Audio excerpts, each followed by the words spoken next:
Hello and welcome. Thank you for joining us today for our Ask an Angler.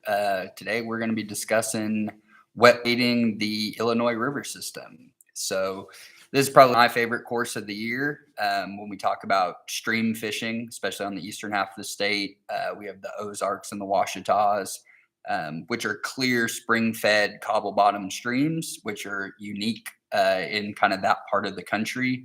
And our primary target today is going to be smallmouth bass, but we've got a loaded schedule today. So we're going to talk kind of all and everything Illinois River system, top public destinations, how you'd look to fish a river, what you'd look to use. We're going to primarily be focusing on utilizing soft plastics with spinning outfits. You can also make it work with spin casting or bait casting equipment, but that's going to be the primary focus because that's just what's going to catch you the most amount of fish the majority of the time. We'll touch a little bit on bait fishing, utilizing maybe top water, some hard baits, or fly fishing.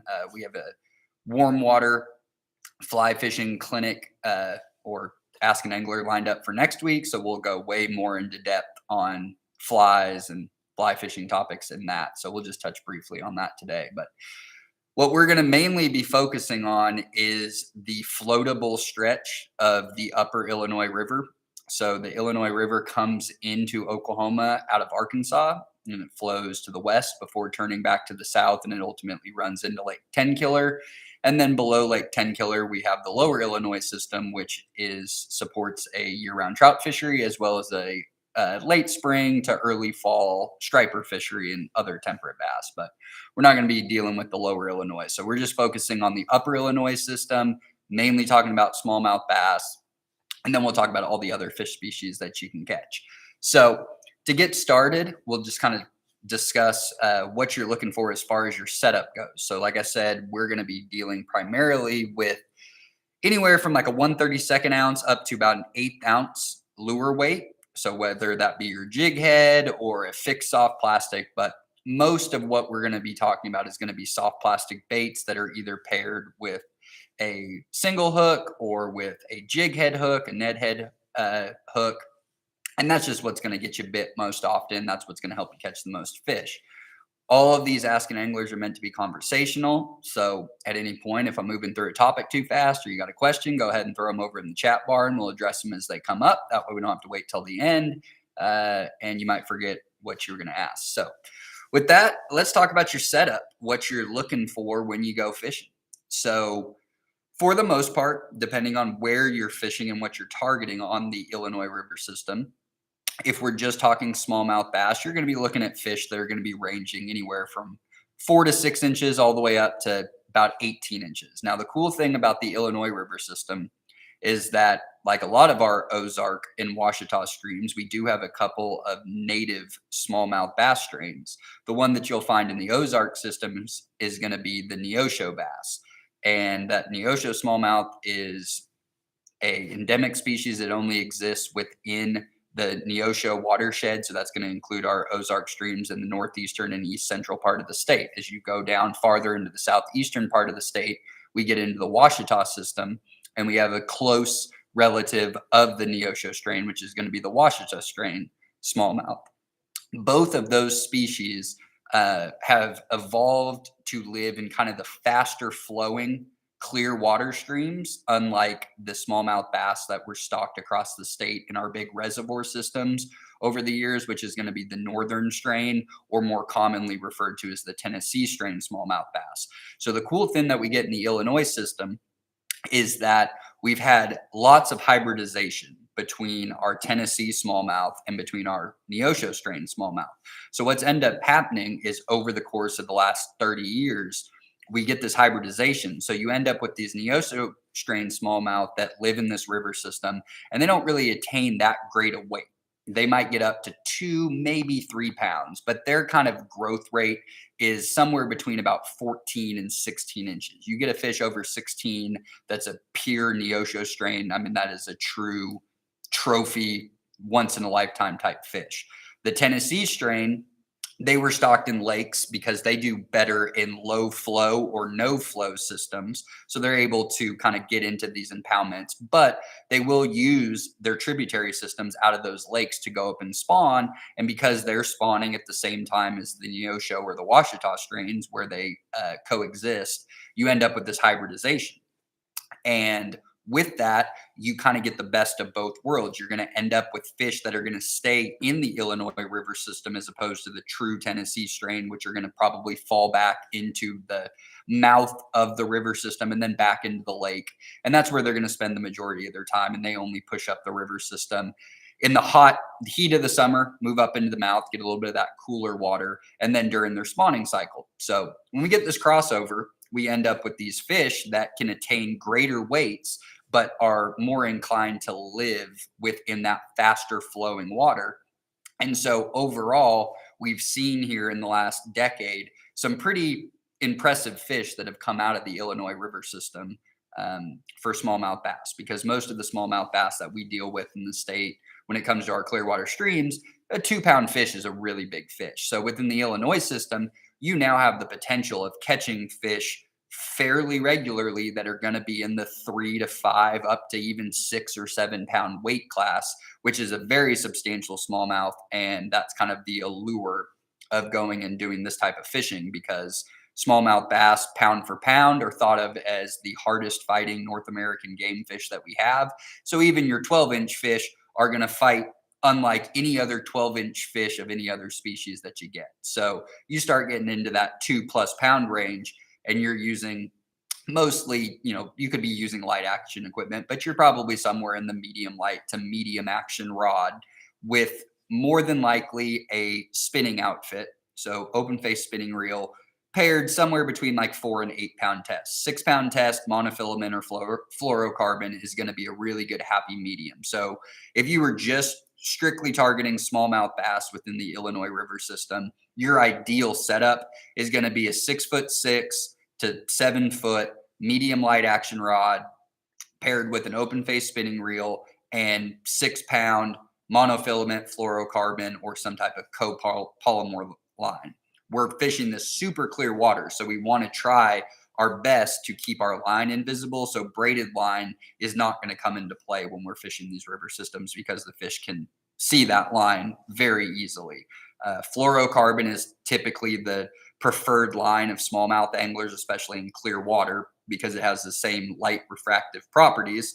And so ultimately, when it's underwater, it is the most invisible of all of the fishing lines that you have. It is also more sensitive than monofilament because it has less stretch, which means you're going to be able to feel some of those very light, subtle bites, because we are fishing in current, which a lot of times those fish you'll be fishing coming downstream, and that fish will grab that bait and it's either going to hold in place or it's going to move upriver on you.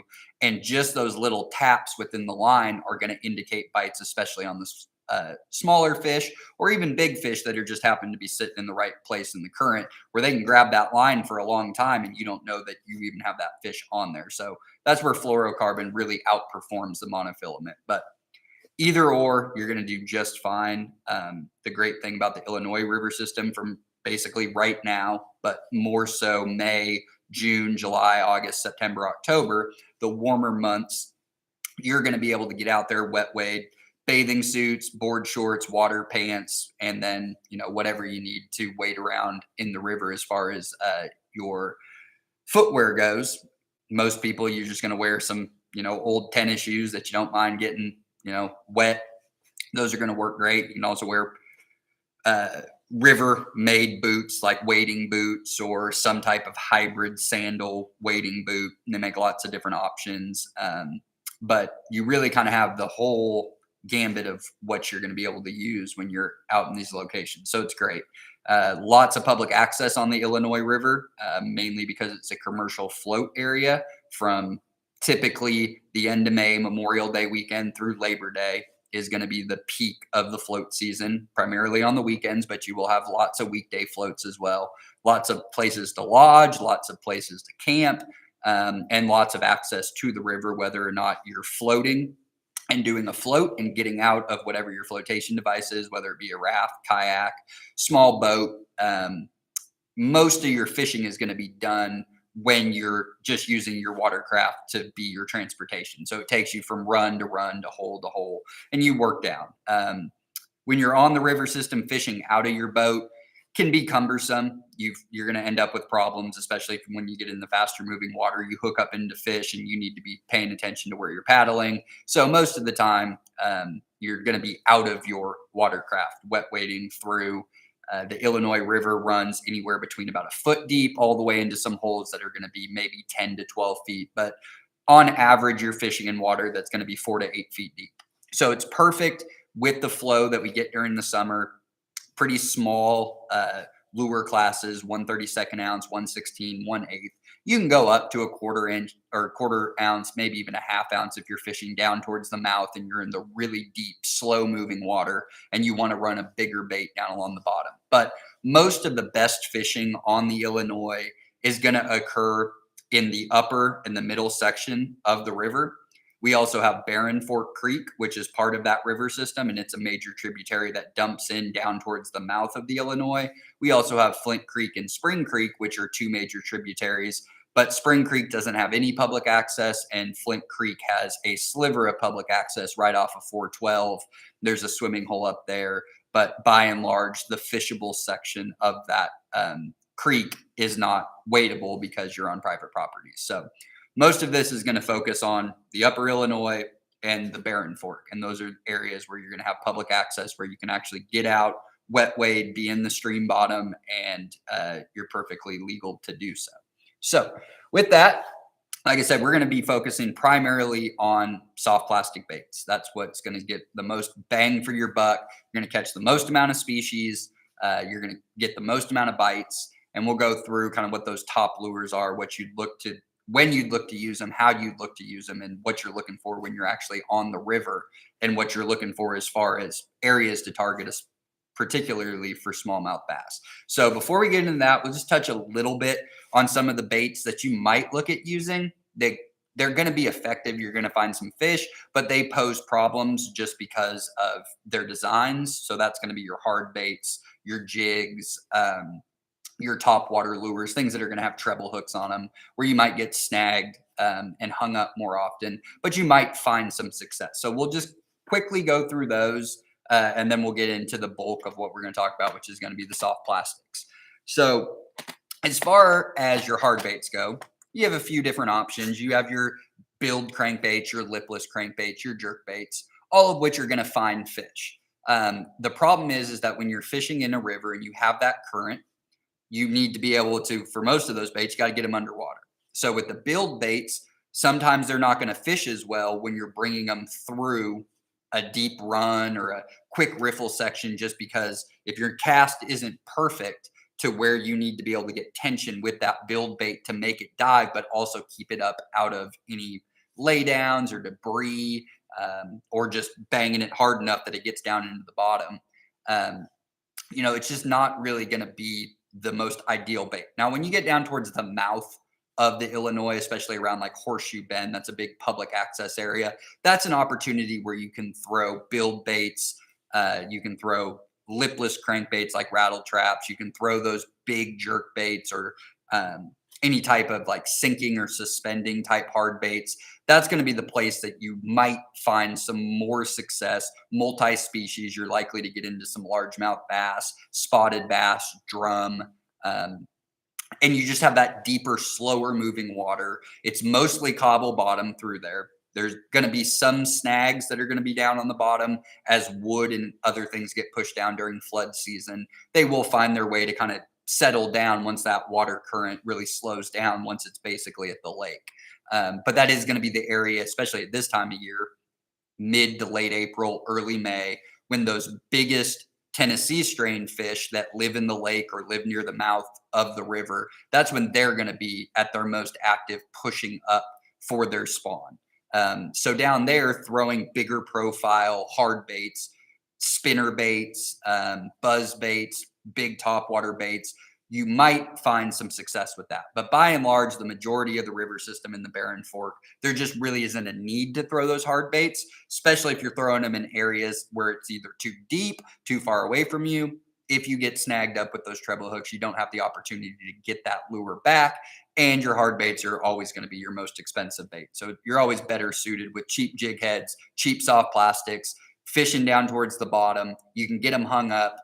You're not losing a bunch of money every time you have to snag and snap off, because part of river fishing, and really all fishing, is you're targeting bass. You really are trying to get into some of the nastier hang up areas, places with thick cover, heavily wooded laydowns, and you're trying to get your bait as close as you can to those ambush points, which inevitably is going to lead to getting hung up. But for the most part, within the river system, if you do get snagged, because it's wet weightable, you're able to get back out there, reel up to the tip of your rod where that lure is at, and get it back. But some baits that you might look to use if you're looking at like a lipless crankbait, again, down at the mouth, you could go all the way up to a ½ ounce, but you're really going to have to burn it through the water. And we're probably still have water temperatures a little too cold for that.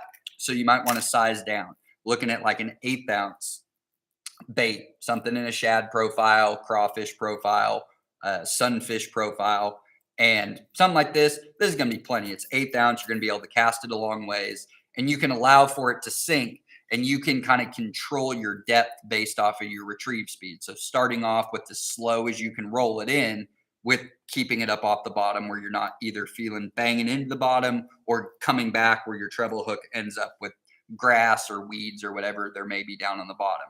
But lipless crankbait, something like this, especially at this time of year, if you're down at Horseshoe Bend, you're apt to get into a lot of white bass. So Illinois River System has picked up a lot more water than most of the state has already. So it's had some pretty good heavy spring flow to come down, and that's what pushes those white bass up. Water temperatures right now are going to be right in that wheelhouse for the white bass spawn. So going down to Horseshoe Bend any time in the next 2 to 3 weeks, there's going to be a ton of white bass that are down there. So lipless crankbaits or small build baits, medium size, 1 to 5 foot divers. Those are the hard baits that you're looking for in some type of silver, red, chartreuse. That's going to get you bit most often. And right now is a good time for that in that stretch. You can also go with your jerk baits. And again, things that are pretty naturally colored.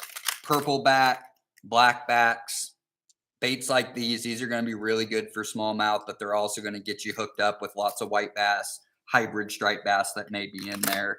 And then always having in any hard bait, something that's got some chartreuse in it.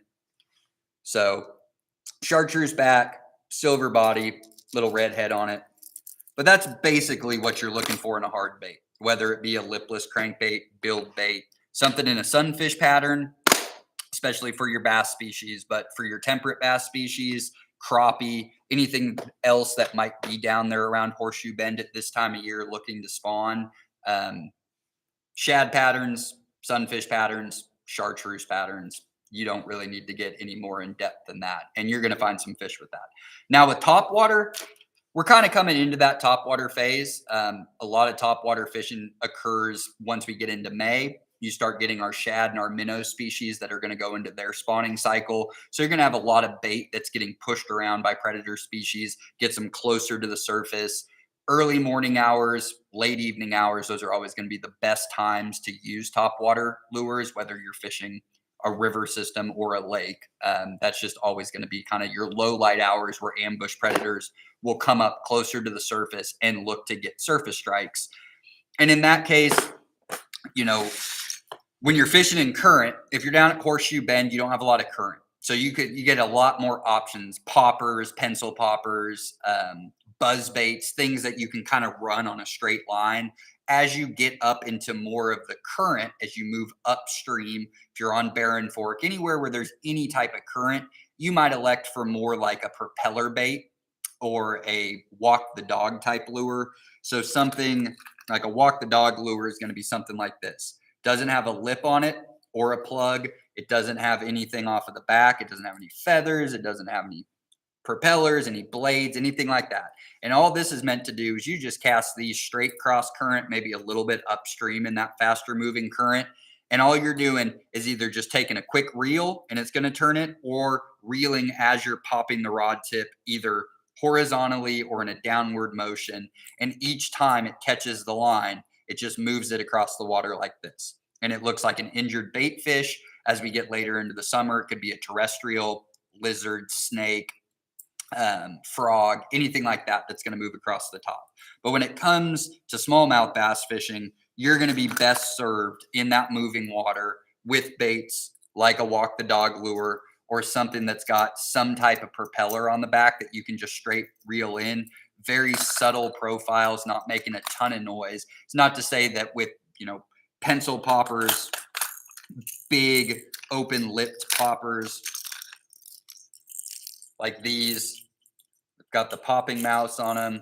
Both of these have some extra off the back for that tail. So when they sit down in the water, you get that little bit of hang off of the treble, and then you sit up on the surface. These are just going to be harder to fish in that current. You got to really be quick. If you're going to be fishing like poppers like these in that current, you're probably better suited with like a spin caster or a bait caster. If you're using spinning equipment, more than likely you're going to start to get twists in your line because you're not keeping up with your slack as it's getting pushed down with that current. But early mornings, late evenings, you will get the biggest smallmouth in each run and pool. They'll kind of patrol their area, and they're going to get up into that shallower water, and they're going to be more aggressive, and they're going to be looking up in those low light hours. So if you're the type of person who really likes to get in on that topwater bite, it's fun, it's exciting. You see that visual strike come up. Very basic again as far as color scheme goes. Something in a crawfish pattern, or something in chartreuse, or just a silver with some dark back on it. Something that's just a natural bait fish. There's so many different minnow, shiners, darters that are in the Illinois system that you can kind of have your pick of what you're going to throw out there. You don't have to get super specific on the particular color just because there's so much bait that's around, and most of them are going to have some type of silver side on them, dark back. So that's really what you're looking for when you're throwing any type of topwater. Now, if you're down lower in the river system, down at Horseshoe Bend, down towards the mouth of the lake, you might elect for a little bit bigger bait profile when it comes to a walk the dog type lure or a propeller based lure. So something like a Berkeley Chapo or a bigger walk the dog type lure. Bigger profiles that are going to be something in that 3 to 5 inch range. So something that's at least the size of your index finger. And then like a Berkeley Chapo that's got the big wheel on the back, that big propeller. It's going to move a lot of water when you're reeling it in. Big bait profiles like this closer to the lake are going to bring up some of your bigger fish. You might get some gar strikes up on the top. You're going to get into those largemouth bass, spotted bass, and big smallmouth. When it comes to colors, again, very similar to everything else, going to be silver, chartreuses, natural type colors of the bait source. But it's also always good to have just like a strictly dark colored lure. This is going to do a good job of mimicking sunfish that are up near the top, any type of terrestrial. So if you're going to have in your box any type of topwater lures, I would advocate for propeller baits, walk the dog type lures. Those are going to get you the most action in that clear water. See. So then aside from just the strictly hard baits, we get into more of our hybrid hard baits, which are going to be our bladed jigs, spinner baits, and then just your straight up bass jigs. If I'm out there again, most of what we're going to be talking about is going to be pretty small, soft plastic profiles. And you're going to catch big fish on those. You're going to catch small fish on them, but you're just going to get bit the most often. Now, if you were looking to try to target a bigger smallmouth bass or a bigger black bass species at this time of year, so for basically the next month, down closer towards the lake, utilizing like a bladed jig. So with this, you can put on just about any type of trailer that you want. You can put a swim bait trailer, something with a bumper tail, paddle tail on the back. You can put on a crawfish imitator. You can put on a brush hog, different types of stick worms, curly tail worms. You get a lot of options, but always keeping with kind of a green pumpkin base or a watermelon base for when you're fishing in the Illinois River system, that's going to be your primary color. You're going to get bit more often than not utilizing a green pumpkin base than you are with any type of other color base, especially when you're pairing soft plastics with the jig. But something like this, 1/8 ounce, 1/4 ounce, and you just fish these by casting them straight cross current, maybe even a little bit downstream, depending on how fast the current's going and how big the jig head is. And you're just on a medium retrieve in. And it's going to get that blade work, and it's going to get a lot of water disruption. You can keep them down towards the bottom. And then anytime that you're fishing within a river system or really anywhere, it's always great to have bait profiles that do a good job of mimicking a lot of different types of prey sources. So if you're just out there throwing a silver swim bait, you are essentially limiting yourself to, I'm looking for fish that are targeting fish. They're looking at targeting shad, shiners, darters, any different type of minnow species that may be in there, but you're limiting yourself to that. When you get into some of the soft plastics, especially with like a jig, you can get a lot of different prey sources out of one bait. So it can be a crawfish, it can be an insect, it can be a bait fish, it can be a terrestrial like a frog, lizard, anything like that. So it's really opening up the gambit of what those fish may be keying in on. In most cases in river systems, our black bass species are going to be opportunistic feeders. So something that's anywhere near them that looks natural, you're going to be getting bit more often than not. But if you are going to go with some type of jig, I would elect more towards the bladed jig more so than a just strict football, swim head, any type of different jig profiles. But if you are going to use something, get your brush guard, something that's going to help you run it down through some big logs. These might be effective in some of your deeper holes. If you just want to get down towards the bottom. And again, pairing this with like a brush hog, crawfish, twin tail grub, single tail grub. But the green pumpkin, black flake, red flake, that should be the base color scheme that you're looking for with almost all your baits if you're not using one of the your hard baits.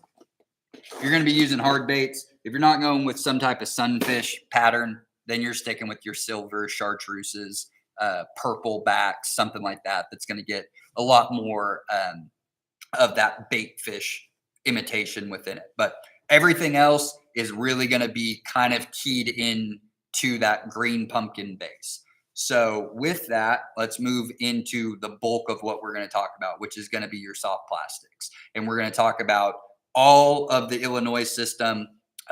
So basically, Chewy Bridge is kind of the northern boundary of what the upper Illinois system is going to look like as far as public access to fish in the water or from the bank, as well as put into float.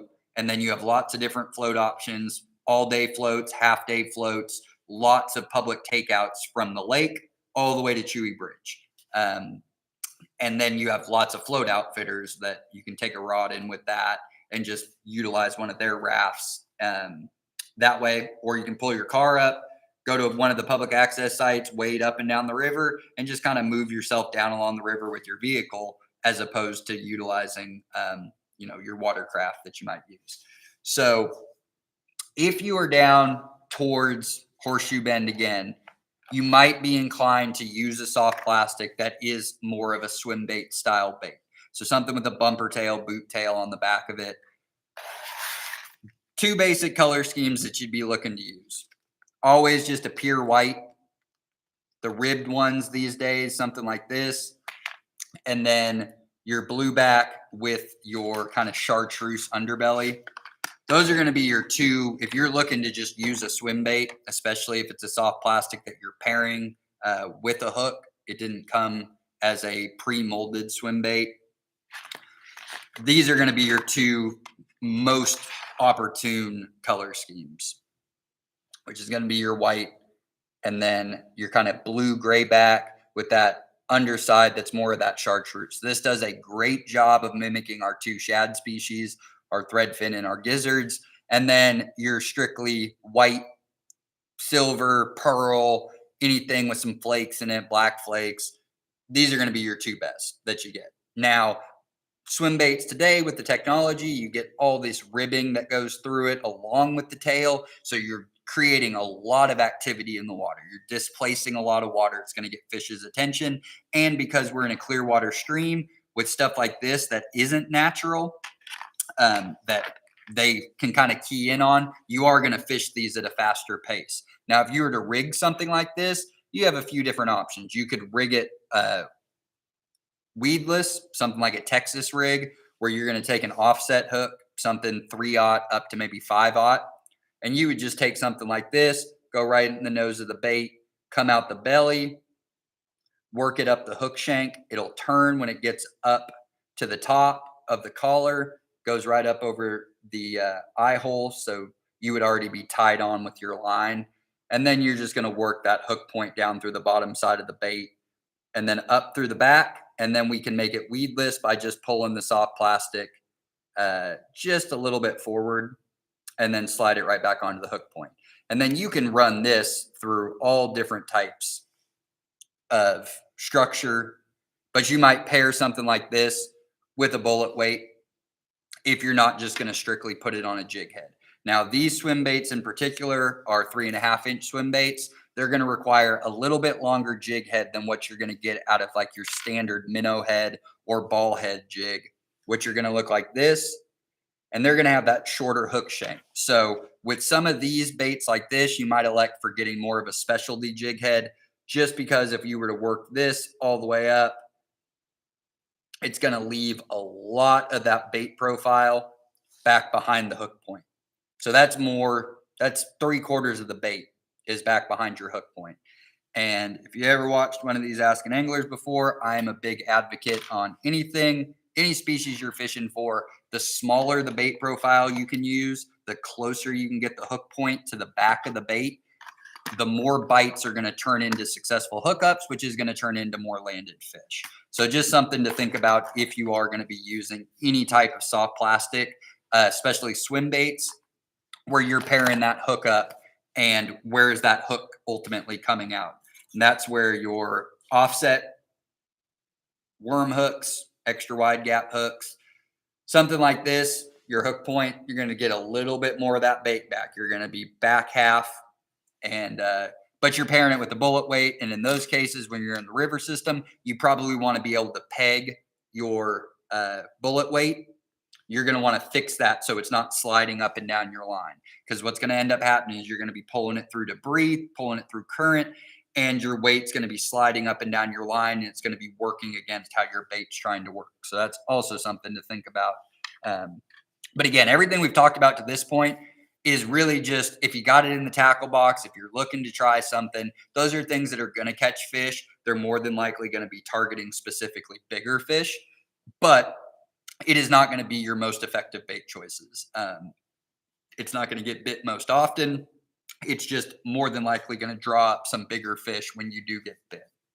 So let's talk about our 4 or 5 different soft plastics bait profiles that you're looking to utilize. So within the Illinois system, we are looking at using, again, green pumpkin, red and black flake, green pumpkin, black flake, watermelon, maybe, depending on the brand who sells the soft plastic. A lot of times I feel like watermelon for some companies is closer to what I would consider green pumpkin. And for some companies, their green pumpkin is more what I would consider like a watermelon color. But either way, we're looking for a medium to dark green color base. And then with some type of flake in it, whether it just be a straight black flake, red flake, black and red, or something like a green and purple flake in it, which is going to do a great job of mimicking your sunfish species that you're going to have. Your bluegill, long ear being the primary sunfish forage for any of the bass predators that you're going to find in the river system. But the baits that we're looking at are going to be crawfish imitators, twin tail grubs, single tail grubs, tubes, and we'll just have a broad creature category. So that's going to be brush hogs, any type of trailer bait might be labeled like mud bug or river bug. Every brand is going to have a different type of name for what they have for their chunk trailer, for their soft plastic that they want to pair with a jig head or an offset hook. But those are going to be the 5 main soft plastic profiles that you're looking for. And with those, you have a few different rigging options. The most common is always going to be a standard 16th ounce to 8th ounce jig head. So lots of different jig heads out there these days. We have Ned heads, we got your ball jig head, we got our minnow head, like your swim jig heads.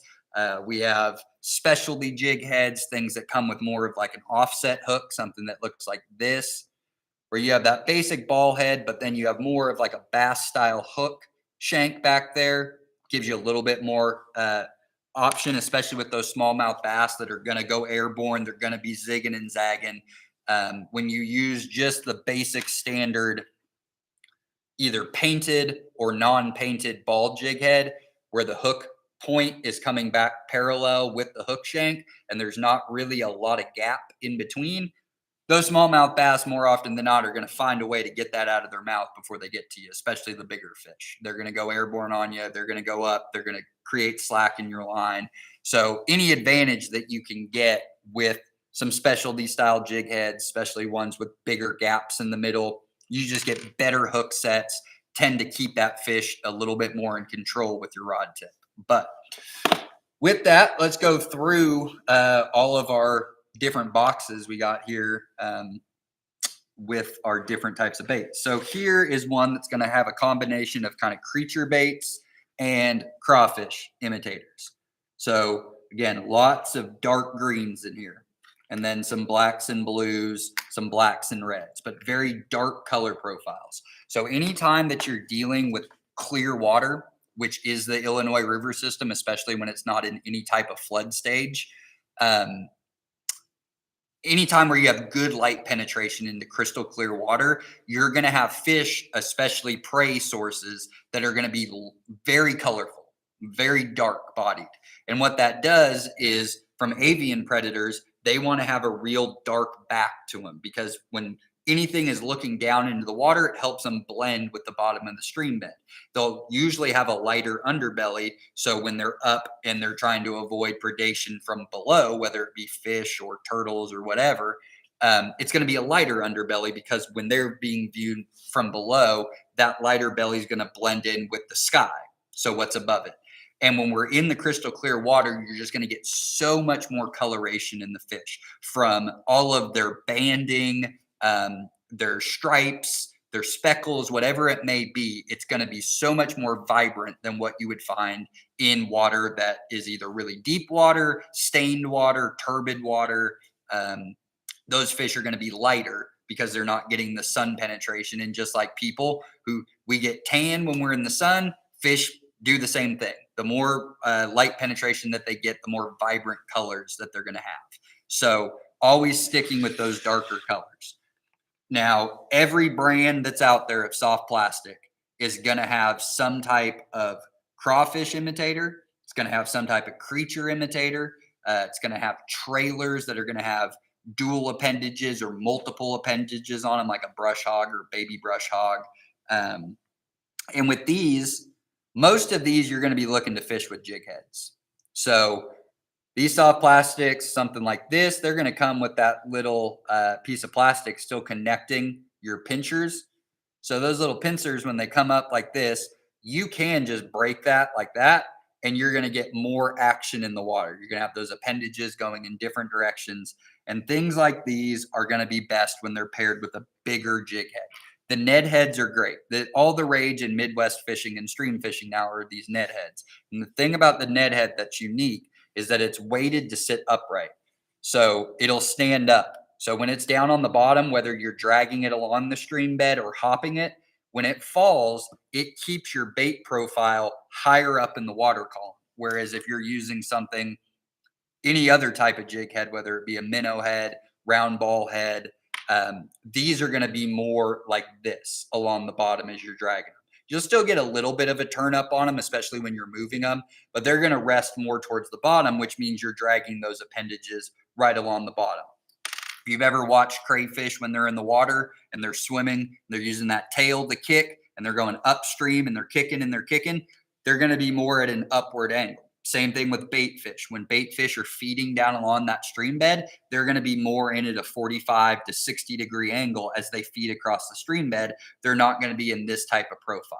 So those predator fish are looking for more of that upward profile, no matter what your bait choice is. So any type of Ned head or any brand now. So Ned heads are going to be your Z-Man baits, but most bait, Yum, lots of different types of Ned head style rigs. And with these, you're just going to work your bait all the way on. So something like this, you're going to want to elect for a little bit bigger jig head. So this is going to be your like 1/6 ounce. You might be looking, so the Z-Man ones come in kind of some random sizes that you're not likely to see in other style hooks. So instead of having your typical 1/2 ounce, 1/4 ounce, 1/8 ounce, 3/8, 3/16, 16th, 1/32, they're going to be odd numbers. So you're going to have like a 1/5, a 1/6, a 1/10, a 1/15. And with those, again, if you were to rig it on something like this, you see where that hook point's going to come out. You're still going to have 3/4 of your bait back behind, which with a big smallmouth, that's not going to matter. It's going to come down, it's going to vacuum that thing up, and you're going to set the hook. But the key thing with fishing the Illinois is the majority of your fish are going to be in that 6 to 14 inch range, especially if you're on the Illinois. If you're in the Barren Fork, it's going to be somewhere between like 6 and 12 inches. And with that, we want our hook point closer to the back. So that's why we're going to get into the tubes at the end and talk a lot about tubes. I'm a huge advocate for tube fishing, whether it be in ponds, creeks, rivers. You just get the most value out of a tube as far as total bites, total fish landed, total hookups. It's just hard to beat a tube. But any of these type of creature baits, rigged, that's where the bigger stinger style jig heads, these are going to pair better than a Ned head would, unless it's a specialty long shank. And with these, so anytime you get these soft plastics and they come out, they're put into pre-molds when they're formed. And so a lot of times you'll get kind of these weird little appendages that are on them, and you can just clip those off or pull them right off and get yourself right back down to a nice flush head of that bait. With these, they're going to be unisex on either side. So we want to pull the jig head straight out of the flat side, not out of the flat or skinny side. We want to be pulling right out of the flat side. So we put that hook point in and we're just going to work the hook up. And depending on your familiarity with the bait or soft plastic that you're putting on, you may need to play with it for a minute just to see where it ends up on the hook to get it nice and flush like that. So we don't have a bunch bunched up, or because it's not so long and you shorted it that it's hanging off back here. You want it nice and flush just like that. And that's going to be perfect. That's going to be right in the middle. You're going to catch any type of fish in the 12-inch plus range with these bigger baits.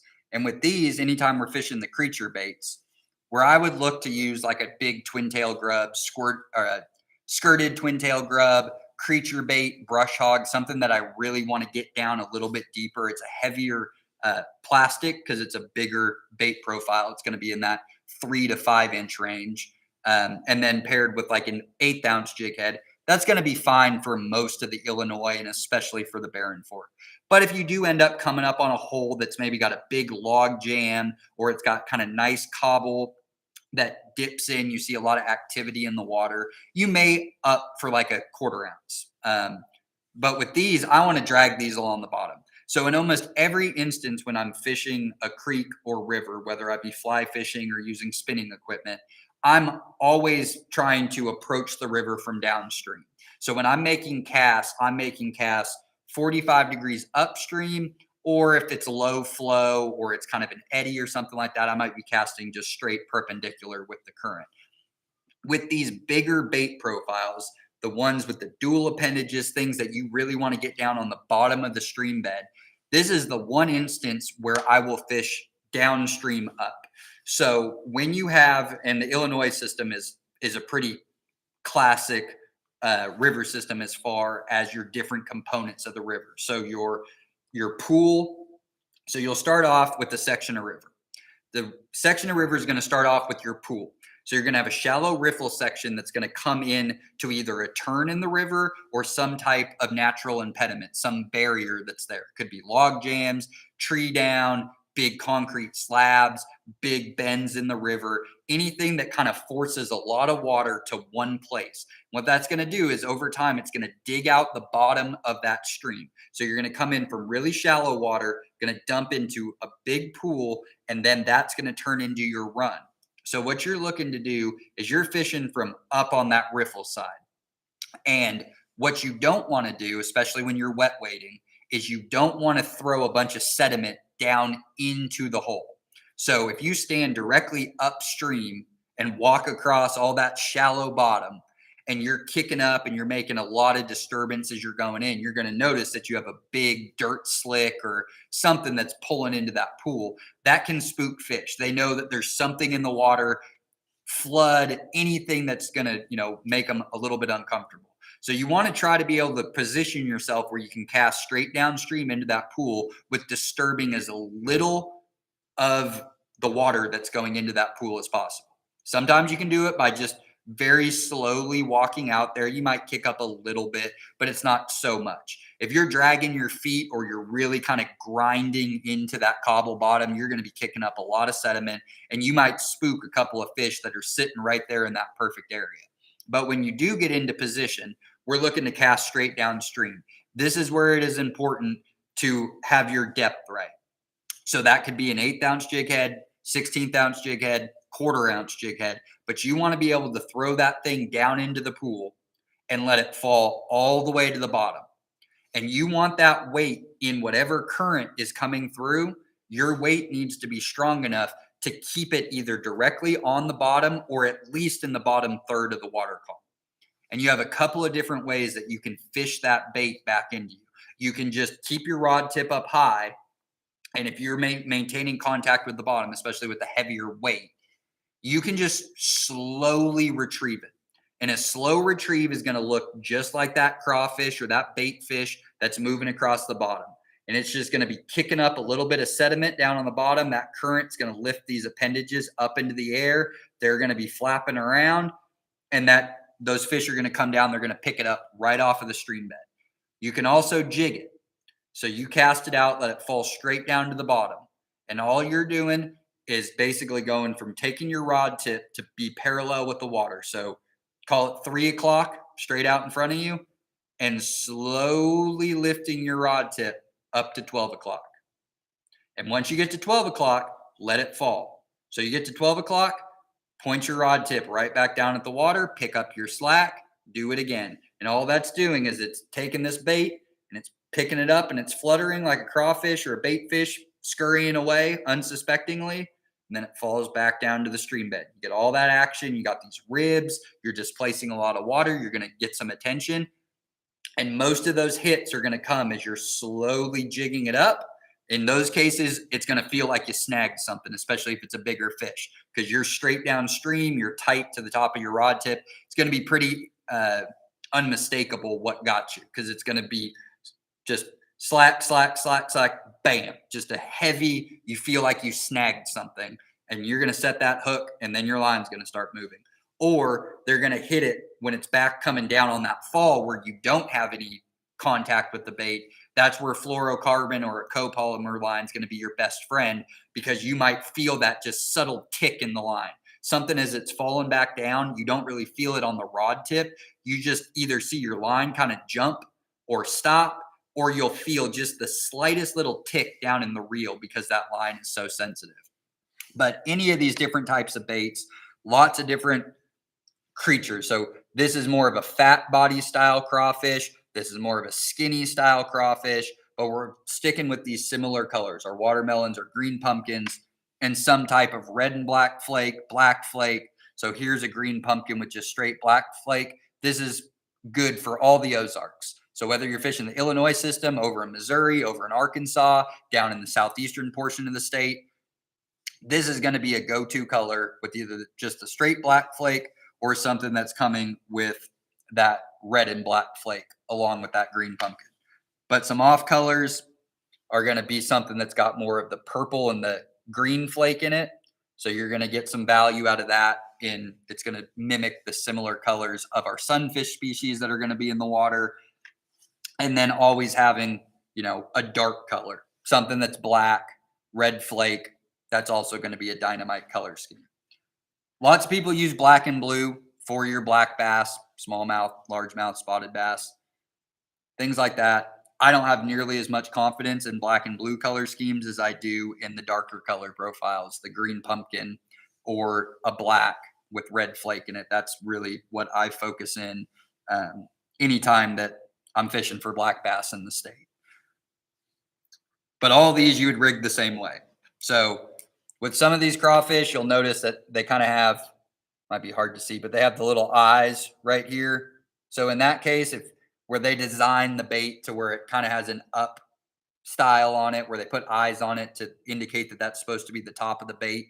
Anytime we want to bring our hook point out, we want to bring it out through whatever they consider the top side of the bait to be.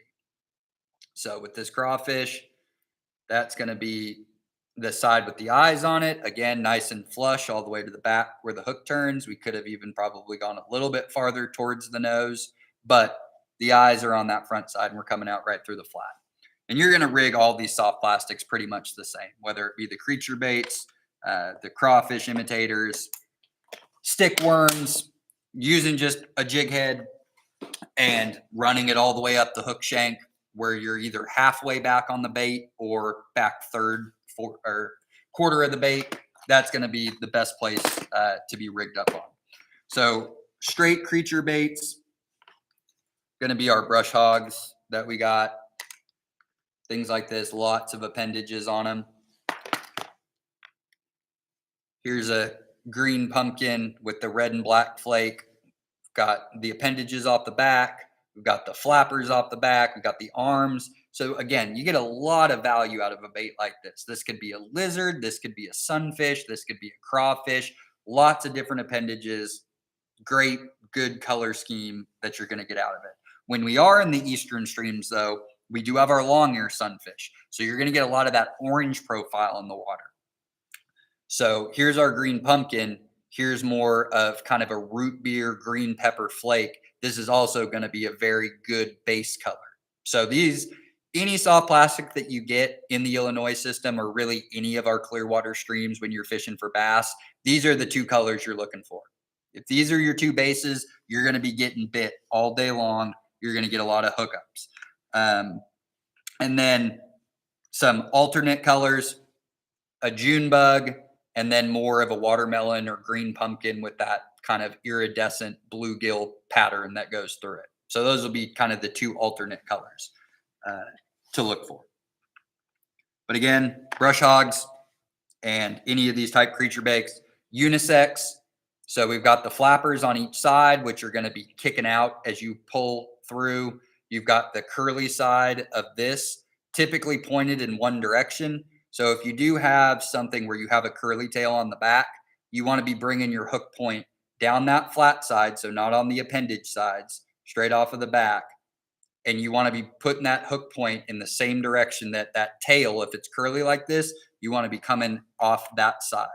So for this, we'd line it up, pull that tail back, see which side it favors. With these, it's off kind of more to the side. Sometimes it'll be more of a straight up. We'll get to that with our curly tail grubs.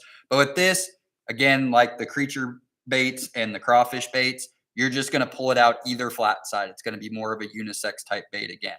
So go right in through the nose of the bait, work that up the hook shank, pull it out about mid-body. So for this bait, it's going to be right at the base of those appendages that come off of the side. And then we're nice and flush, and we're about halfway back on that bait profile. And all of these baits, anything that's like this, you can straight swim them through the water. I mean, you can cast them out cross current upstream and just slow to medium retrieve, and you're going to get some strikes on that. But any of these bigger profile baits, especially with all the appendages, you're really going to have the most success of targeting some bigger fish by dragging them along the stream bed. And that's more than likely going to occur on the big pool dump-ins. And you're going to be casting down into that pool and letting it fall and either jigging it up and letting all those appendages flap and fall back down, or it's just a slow to medium retrieve along the stream bed, making all that pulsing and twirling and getting all that action of a bait fish or of any other type of insect, crawfish that may be feeding along the bottom. Uh, so that's what those fish are looking to key in on. Now, kind of some hybrid type baits that are out there. Something like this, where we've got a little bumper tail on the back, kind of a short tapered worm. We got the fat up on the top, and then we really skinny out on the back. We do have an indication that it is an up and down style bait. One, because we have a slat in the top where that hook pulls out. That's usually a good indicator that that's going to be the top of the bait. And then anytime that you have a paddle tail, boot tail, something where the tail is shaped like this is obviously a very, very small version of a paddle tail. But that paddle tail is going to be face downward, which means we're going to pull that hook point out through what's considered the top of the bait. Again, this one, we've got that little appendage on the top from the plastic pour. Take some clippers, cut it off so it's nice and flush. And then we'd take our jig head, go right through the nose of the bait, down to about mid-body, out through the back, slide that up the hook shank. And this one, you could fish down towards the bottom, or because it is that boot tail style, you could swim this one like you would a grub or a worm. But still sticking with that green pumpkin base.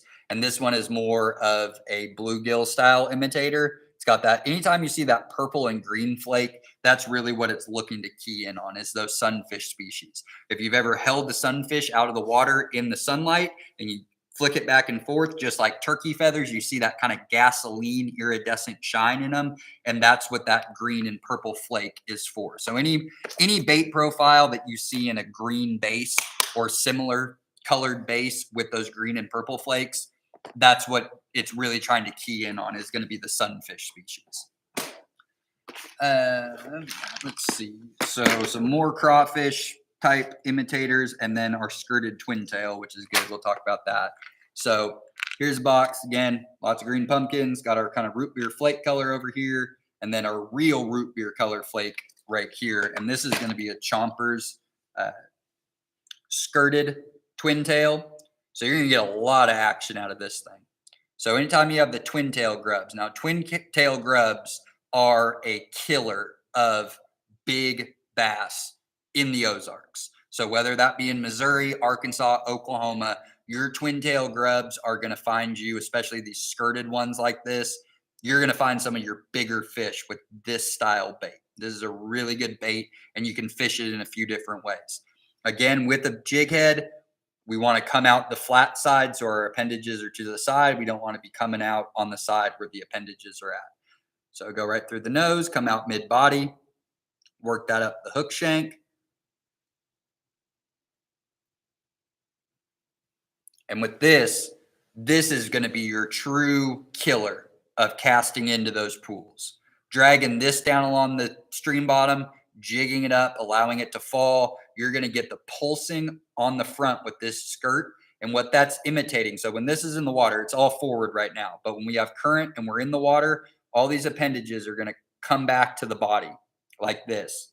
And they're going to pulse through the water, just like pectoral fins of sunfish. So our long ear sunfish, that's about as good of an imitator of our long ear sunfish as you're going to get, without a direct 3D style print where it is literally an exact replica. When it's just from an imitator style, this green, anytime you see something that's labeled green pumpkin or a root beer with green and black flake or whatever the flake may be, it's the base color. It's going to be labeled as root beer for most brands, but you can kill them along the bottom, especially those big fish, dragging it or jigging it. But because it is more of a sunfish profile, a swimming profile, you can also cast these cross current, little bit upstream, and straight retrieve them in. And you're going to get all that pulsing off of the front of this. And then you're going to have your twin tails off the back that are flapping like that tail fin that comes through. So green pumpkin and the root beer with green and purple flake, green and black flake. Every brand is going to be different. But that's really what you're looking for. When you start with that, you're going to be in really good shape. But all of these baits that we're showing right now, these bigger profiled creatures and crawfish, they're really going to be targeting those bigger fish. And that's only because, you start getting down under 12-inch fish, it's just going to have a hard time getting up over the back of that bait to get above the hook point. So you're still going to get bit. You'll have sunfish bite this. You'll have gar bite it. You're going to have all sorts of fish that are going to bite the tail ends of any of these multiple appendage baits. But it takes a truly bigger fish with the mouth capacity to come up over the back of the bait, especially when our hook point, the profile on this is pretty good because we're in the back third of the bait. We're more than halfway back on the body. So that fish only has to come up about a third of the bait to get over the hook point, but they still got to come up over the top of it. And you're going to get a lot of short strikes, a lot of quick strikes, and you're going to be feeling that thump, thump, thump. And you go to set the hook and you either come back without a leg or you see it's been chewed on, but you're just not setting the hook. And sometimes that happens with big fish. Those big fish just short strike the back of it. You think you're getting pecked by little fish. It's just a lot of times they come after it so fast. There's so much going on. They're ambush predators. They're looking to hit fast, get back to where they came from. And when you got moving water and everything else, there's just a lot of things that can go wrong for that fish not to be able to get up over your hook point. So again, why I'm a huge advocate of any baits that you use, the closer you can get that hook point to the back of the bait, just the more successful hookups you're going to get. Here is another group of a lot of that root beer color. And then chartreuses for smallmouth bass is going to be a true alternate color. If you're just looking to go from matching natural profiles to just straight reactionary bite, chartreuse is going to be your color choice, especially in that clear water. I almost never use it. You will get a strike here or there, just like you will with white, but sticking with the green pumpkins, root beer, that's all you're going to get bit more often. So here, like that chompers, we just don't have the skirt on the front. So this is just a true twin tail grub. This smaller body profile, now we're starting to get into what we really should be looking for when we're on the Barren Fork, when we're on the Illinois. This is your size profile, keeping it under that 3-inch profile, especially with the body of the bait. You're always going to have appendages off the back that are going to add some length, but we don't have an ability to get a hook point any farther back.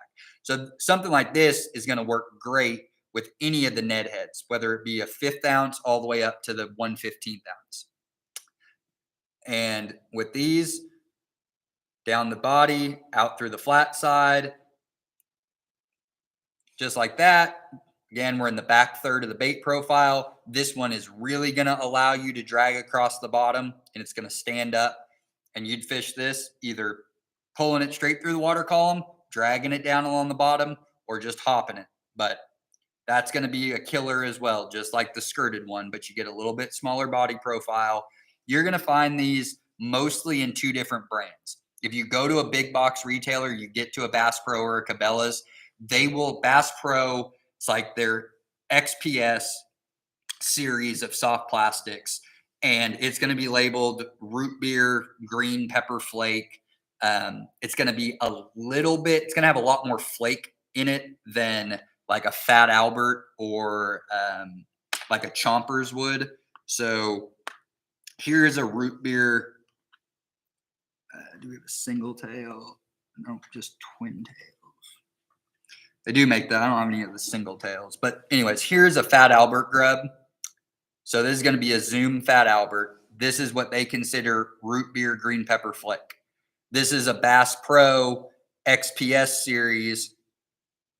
They make a single tail of this as well, and they make the double tail. But this is their green or root beer with that green and pepper flake. So this one, we got more of an orange style body through it, which is really closer to those green sunfish. The problem is this one does have that root beer orange in it. They just load it up with so many more flakes in the body that it ends up taking on a lot more of that green shine than it does the orange shine. Either way, those are going to be the prominent choices you're going to find. You're going to be Chompers, Bass Pro, XPS, and then Zoom Fat Albert. Those are going to be like when you're looking for grubs twin tail grubs, they're going to have your basic green pumpkin, black flake, green pumpkin, red and black flake, black with red flake, but they're going to have that root beer green pepper flake. And it's going to look something like this.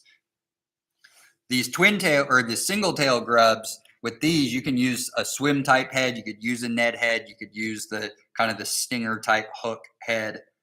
And anytime you're using fishing grubs, we want to be coming out with that hook point to mimic that tail on the back. A lot of times the seam line on the bait when it was pressed to mold is going to be right on that as well.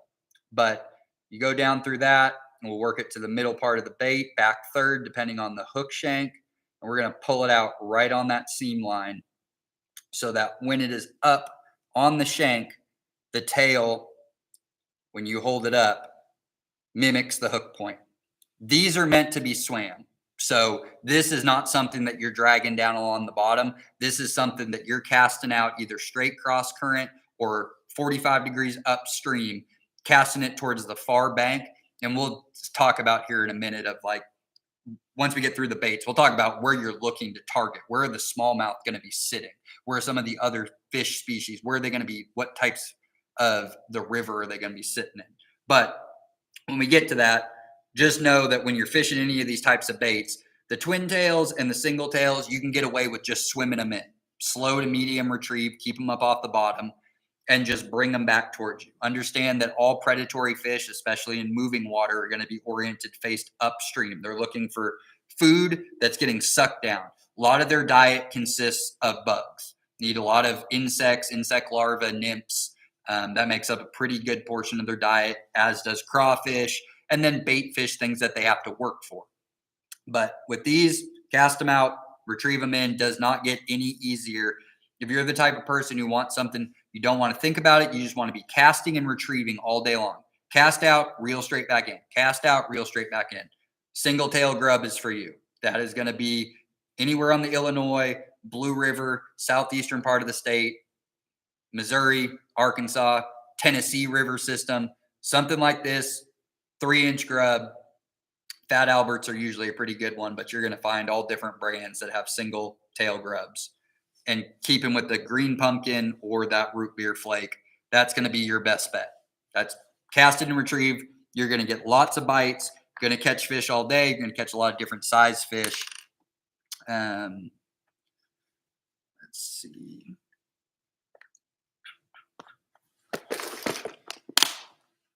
That brings us through. Let's see. There's still some brush hogs. So that brings us to our stick worms.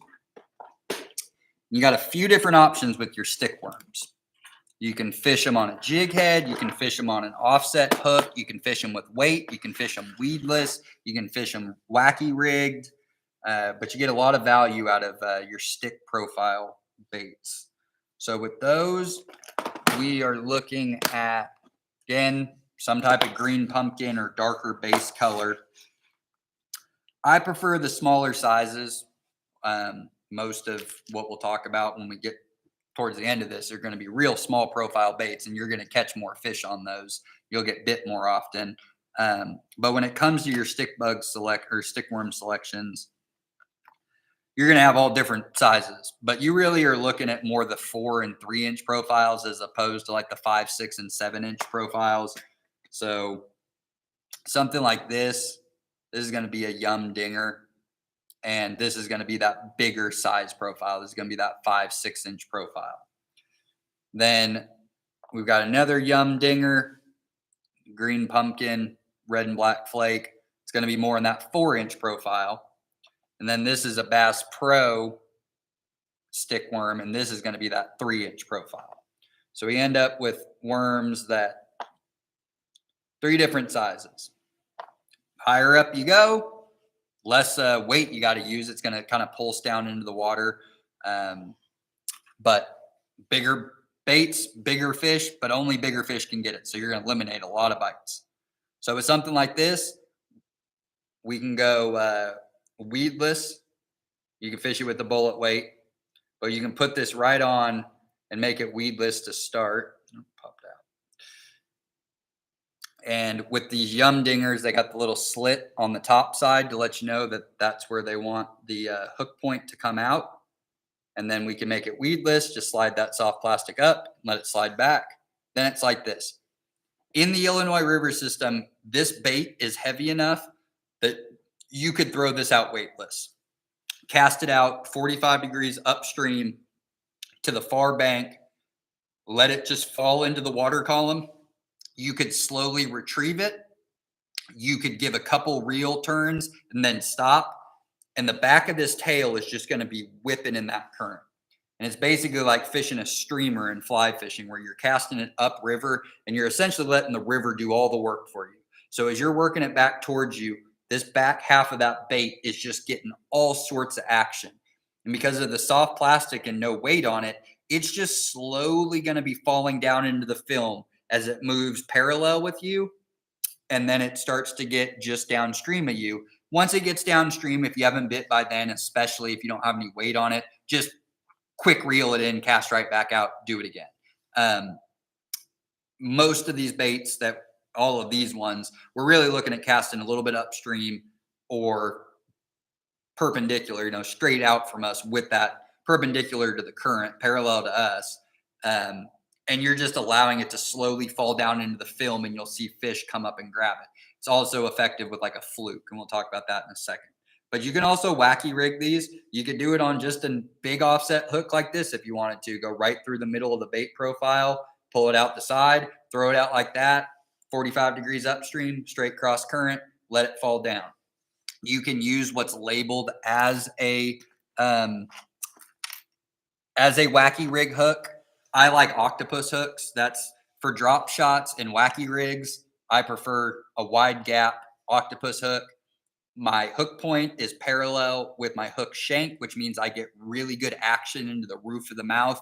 Anytime we're dealing with river smallmouth, we want to be really cautious and protected of those fish. They're pretty hardy fish, but when I'm using a small hook like this, especially if you're wacky rigged, you're unlikely, just of the way it goes into the fish's mouth, to end up in the gullet.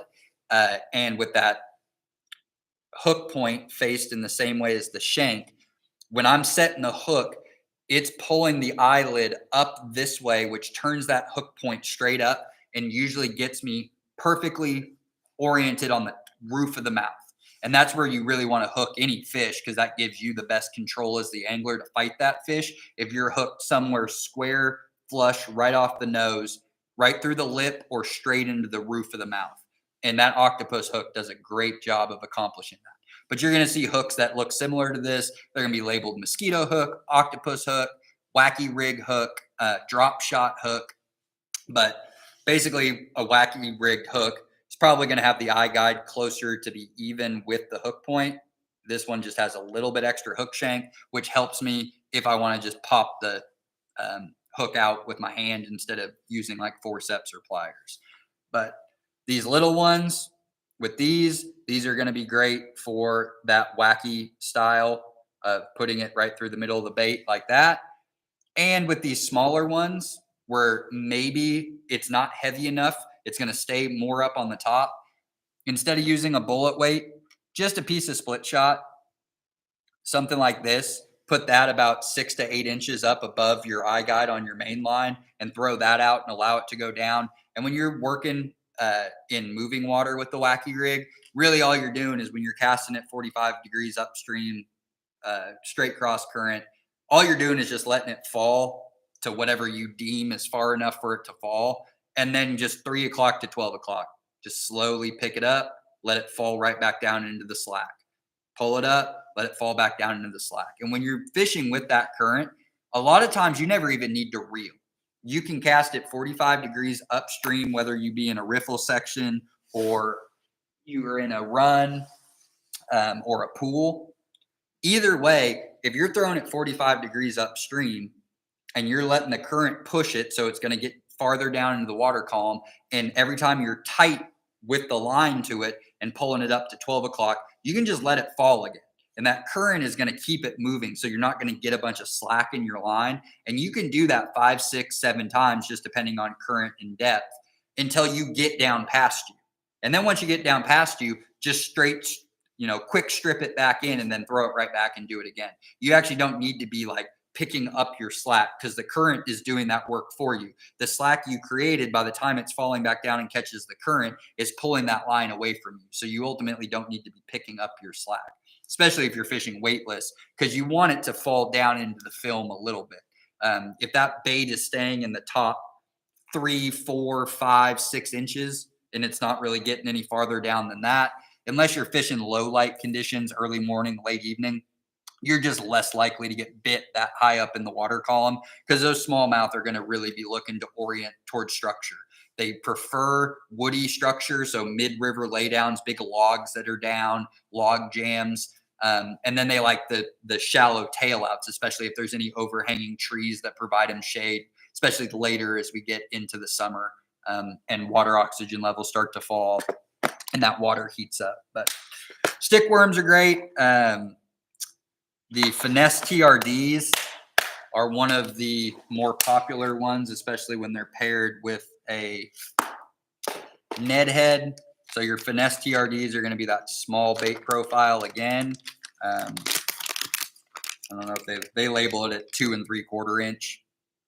But with these, you can rig them a couple different ways. Again, you can wacky rig them, put it right through the middle of the bait. But the great thing about these, the new Z-Man elastic that they have proprietary blend, you can pull them like this, let it go right back, doesn't compromise the bait at all. If you do that with any of the other brands that make stick worms, so we have same size bait profile with the little Bass Pro one, and then our Finesse TRD. Finesse TRD can stretch them all the way out, let them come back, no compromise. Take this, rips it in half or rips pieces off of it. So these are great to rig a bunch of different ways. Wacky rig is obviously always going to be, preferable, especially with smallmouth bass anglers, but these float. So all of the other soft plastics, they have some density to them. So they're either, the lighter they are, the slower they'll fall, but they're all eventually going to fall. These will float, especially if you're using a really small hook. This is going to stay right up on the top. So if you're going to wacky rig something like this, you need to have a piece of split shot on or a small bullet weight, just something that's going to drag it down into the water column. These ones are great for drop shotting. So same style that you would use with the jig head, casting into those pools downstream and dragging it down along the bottom or hopping it. This is where something like this or like a drop shot type shad. So something like this, that green pumpkin, black flake, kind of flat bodied little swimmer shad right here. And with these, either one, we can throw the drop shot on. And with the drop shot, again, I like an octopus hook. You can use a wacky rig hook. You can use something that's labeled as a drop shot hook. But I've really found the most success with these wide gap octopus hooks as far as hookup success goes, getting hooked up in the right part of the mouth of the fish. So anytime you're going to run a drop shot rig, if this is your main line, you come through, make sure you got plenty of tag. Give yourself at least 2 or 3 feet because we can always cut off the excess tag. And with that, we're going to tie a Palomar knot. So this eye hole is plenty big enough. Again, you're going to be probably using somewhere between 4 and 10 pound test if you're out there, which is easy enough where you just take your line and you double it over. So we've got our main line. We just double it on top of itself to create kind of a little loop. And we're going to force that loop through the eye hole. So it'll rest right on that double line like that. Then you're just going to tie an overhand knot. So it's going to create a loop like that. So we have our circle. And then because our line is doubled over, we have a loop. We're going to take that loop and we're going to push the hook through that loop, bring the new loop we've created up over the top of the original loop that we made on the line, wet the line, and then just pull it down and it'll cinch it. This is the most important part. So once you got that Palomar knot tied, we're going to find our tag end. So this is our 2.5 feet of tag in that we had. Here's our hook tied on. Well, in order for this to work successfully with our drop shot hook staying horizontal, we need to take that tag end,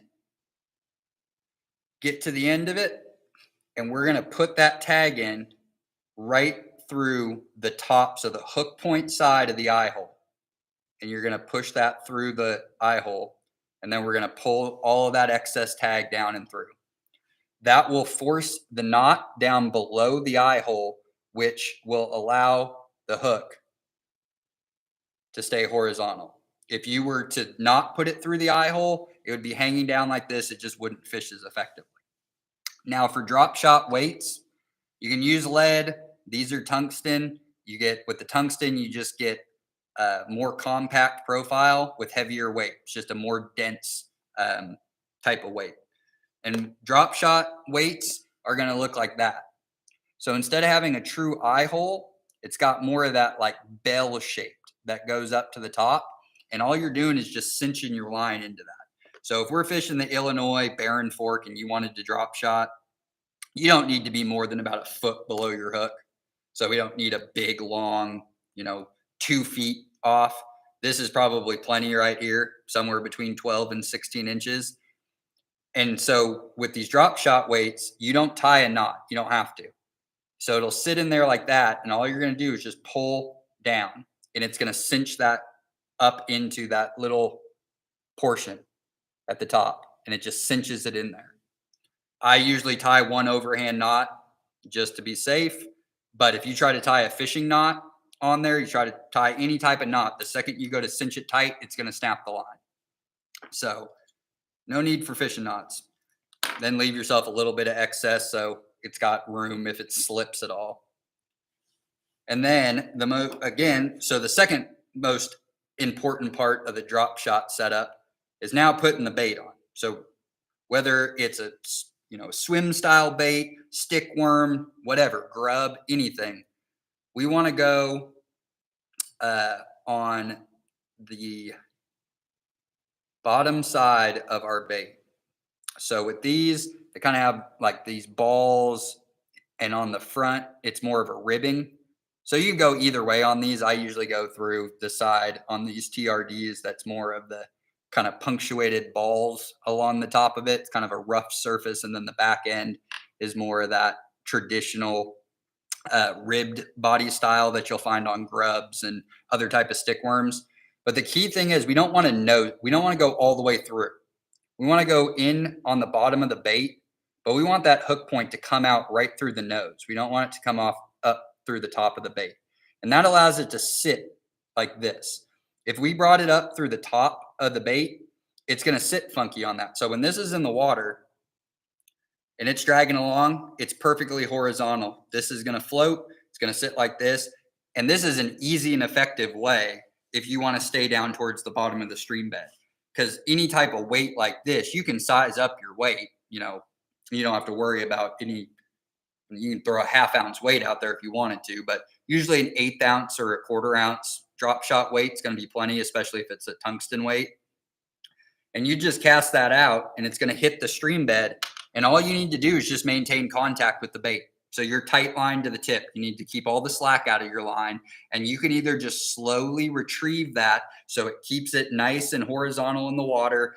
It's diagonal back towards your rod tip with that weight down on the bottom. And you just keep it going up current. So you cast it down into that pool, down into the run, and you just keep that rod tip up high and just a slow to medium retrieve in. And whatever type of bait you're using, it's just going to be doing this, a foot off the bottom, which is right in that strike zone. And that's an effective way to fish small stick baits or any type of like drop shot baits, little minnows like this. So with this, you do the same thing. You go in through the bottom side of the bait, and then we'd come right out the nose. So usually you only got to go back about maybe a 1/4 inch behind the nose. And then you just turn it immediately once it's inside the body of the soft plastic. So it just pokes out that nose and something like this. And you just drag that across the bottom. And don't see a lot of it. Most of the drop shotting is more of a northern style presentation, the Great Lakes, New York, where they target smallmouth out in crystal clear water, out on real big reservoir systems and lakes, where you're casting to fish that are in 20 feet of water, but it's crystal clear all the way through the 20 feet. They can see your boat, they can see your bait. So throwing drop shot out away from you and working your bait through that deeper water is a pretty common style of smallmouth bass fishing up north. But it's pretty effective in the river system. It's just usually, again, overkill. We're going to get into right now what you really don't need anything other than this if you're looking to just go out and catch fish, of all different sizes, all different species. And that's going to be our tube. You got a few different options for your tube, and that's just going to be your size class. Show two more baits before we get to the tube, and that's just going to be, this is going to be kind of our tube profile. So it's going to be kind of like that river bug, like the bigger bait profiles, except this one's only going to be a 2-inch bait profile. It's going to be from about the knuckle on your index finger up to the tip of your finger. You can pair it with a basic ball jig head. You can pair it with a Ned head jig head. Those are going to be your two most effective. You're probably going to be sticking with like at least a 1/15 or 1/16 ounce. You could use a 1/8 ounce if you really wanted to get a smaller bait into a deeper hole. But just something small, 1/32 ounce, 1/16 ounce, coming out through the flat side of the bait. So we're like all the other ones, we're not on the side, the skinny side where the appendages are out, and just something like that. And you can work that down along the stream bed. But all of these smaller baits like this, we're going to be casting them 45 degrees upriver. And we're going to just kind of slowly be working them through the water column as we get to about 20 degrees downstream. And if we haven't been bit by then, quick strip in, cast again, and back to it. But this is going to be about as close of a bait to our tubes, but it's that perfect color scheme. Red and black flake, green pumpkin. Again, these ones, the eyes are directly on the side, so it's unisex. Either side of the flat is going to be perfect for pulling it out. And then this is just another kind of style that you could either put on a jig head, but this is another good one to use on that drop shot setup. Got all those ribs on it, or tail. It's going to pulse across the water, but something like that. And that's going to be have that purple and green flake in it, which is going to give off that bluegill, any type of sunfish style. All right, so our tubes, my favorite bait for pond fishing and river and creek fishing here in Oklahoma is going to be the green pumpkin red and black squirm and squirt tube. That is a Crappie Max brand, which is Bass Pro. It comes in 3 different sizes. You have what they call their Magnum squirt, which is a 2 1/4 inch grub or tube. So about the knuckle up to the fingertip. This is great on the Illinois. So this 2 1/4 inch is perfect because you have bigger size fish, but it's still a small bait profile. Our hook comes out right at the back of the bait. We've got those tentacles on the back, which are going to pulse. So it could be a bait fish. It could be insect, terrestrial, crawfish. When it comes to smallmouth bass fishing, especially in creeks and rivers, you're going to be hard pressed to catch any more fish out of any of our streams than you will on this right here. And I prefer either the 2 1/4 inch or the smallest size, which is the 1.5 inch. They make a 2 inch. It's basically the same body profile as the 1.5 inch. The tentacles are just a little bit longer, 1/2 inch longer. And I don't like it because you get bit by a lot of sunfish, and those sunfish will do damage to the tentacles really quickly.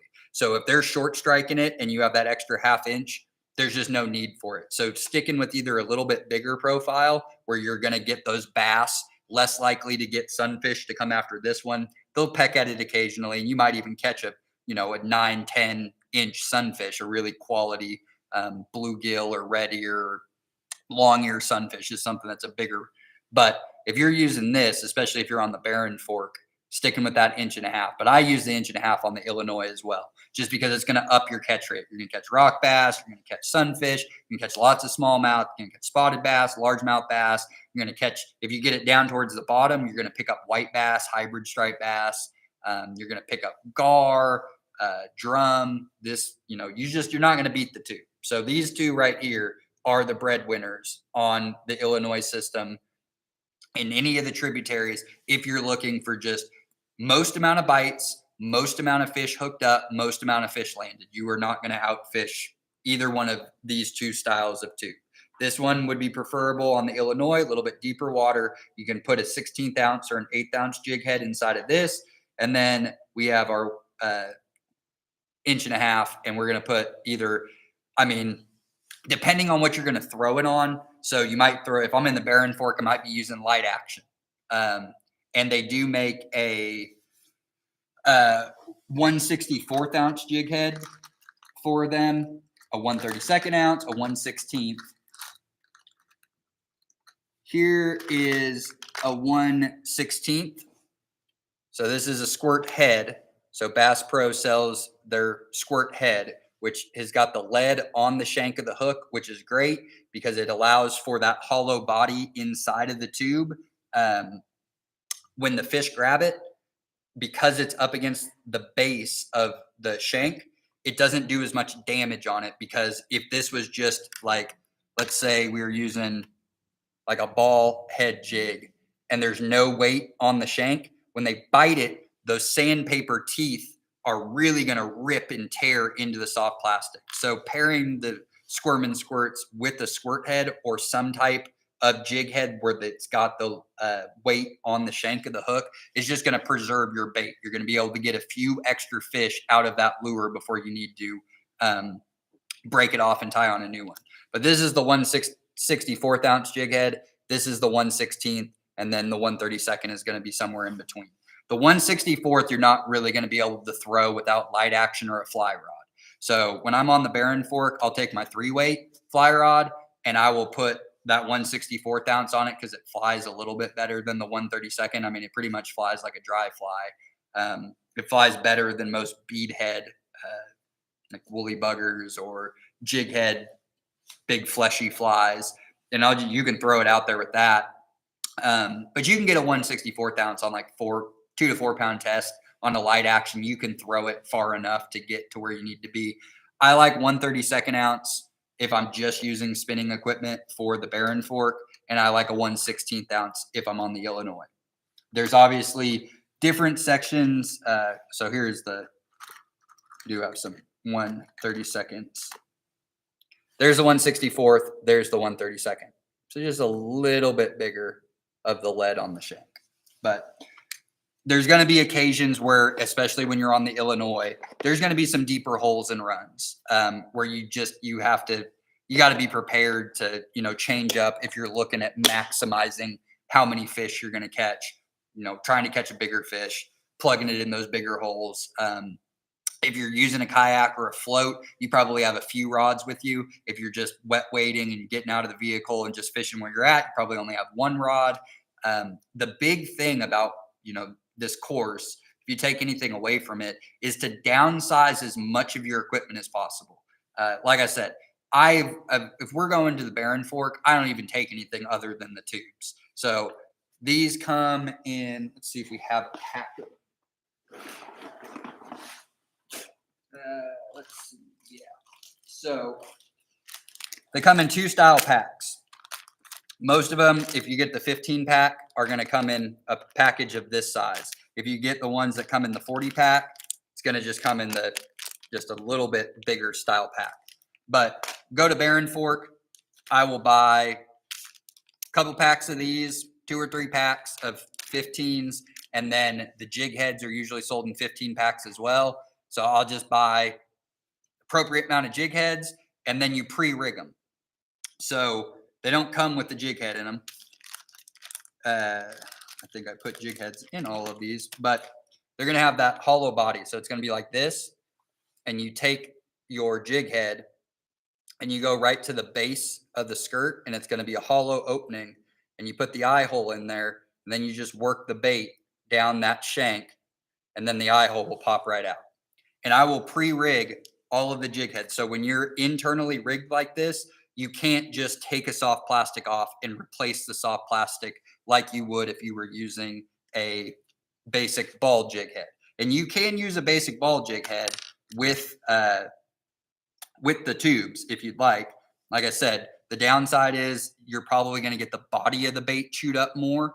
But you also have the option of, so if you're using the ball jig head, you go right in through the nose of the bait, pull that hook all the way through the hollow body until it comes out the bottom. Don't bring it through the plastic of the body. And then you just cinch it up above the collar. But the problem is because it's hollow bodied, most of the collars, so the bait holding clip that comes on jig heads, something like this is probably going to be better with that tube. You got dual hooks on either side. So when you get it up above and kind of cinch it down tight, it'll hold on to it a little bit better. The Ned heads, where did that Ned head go?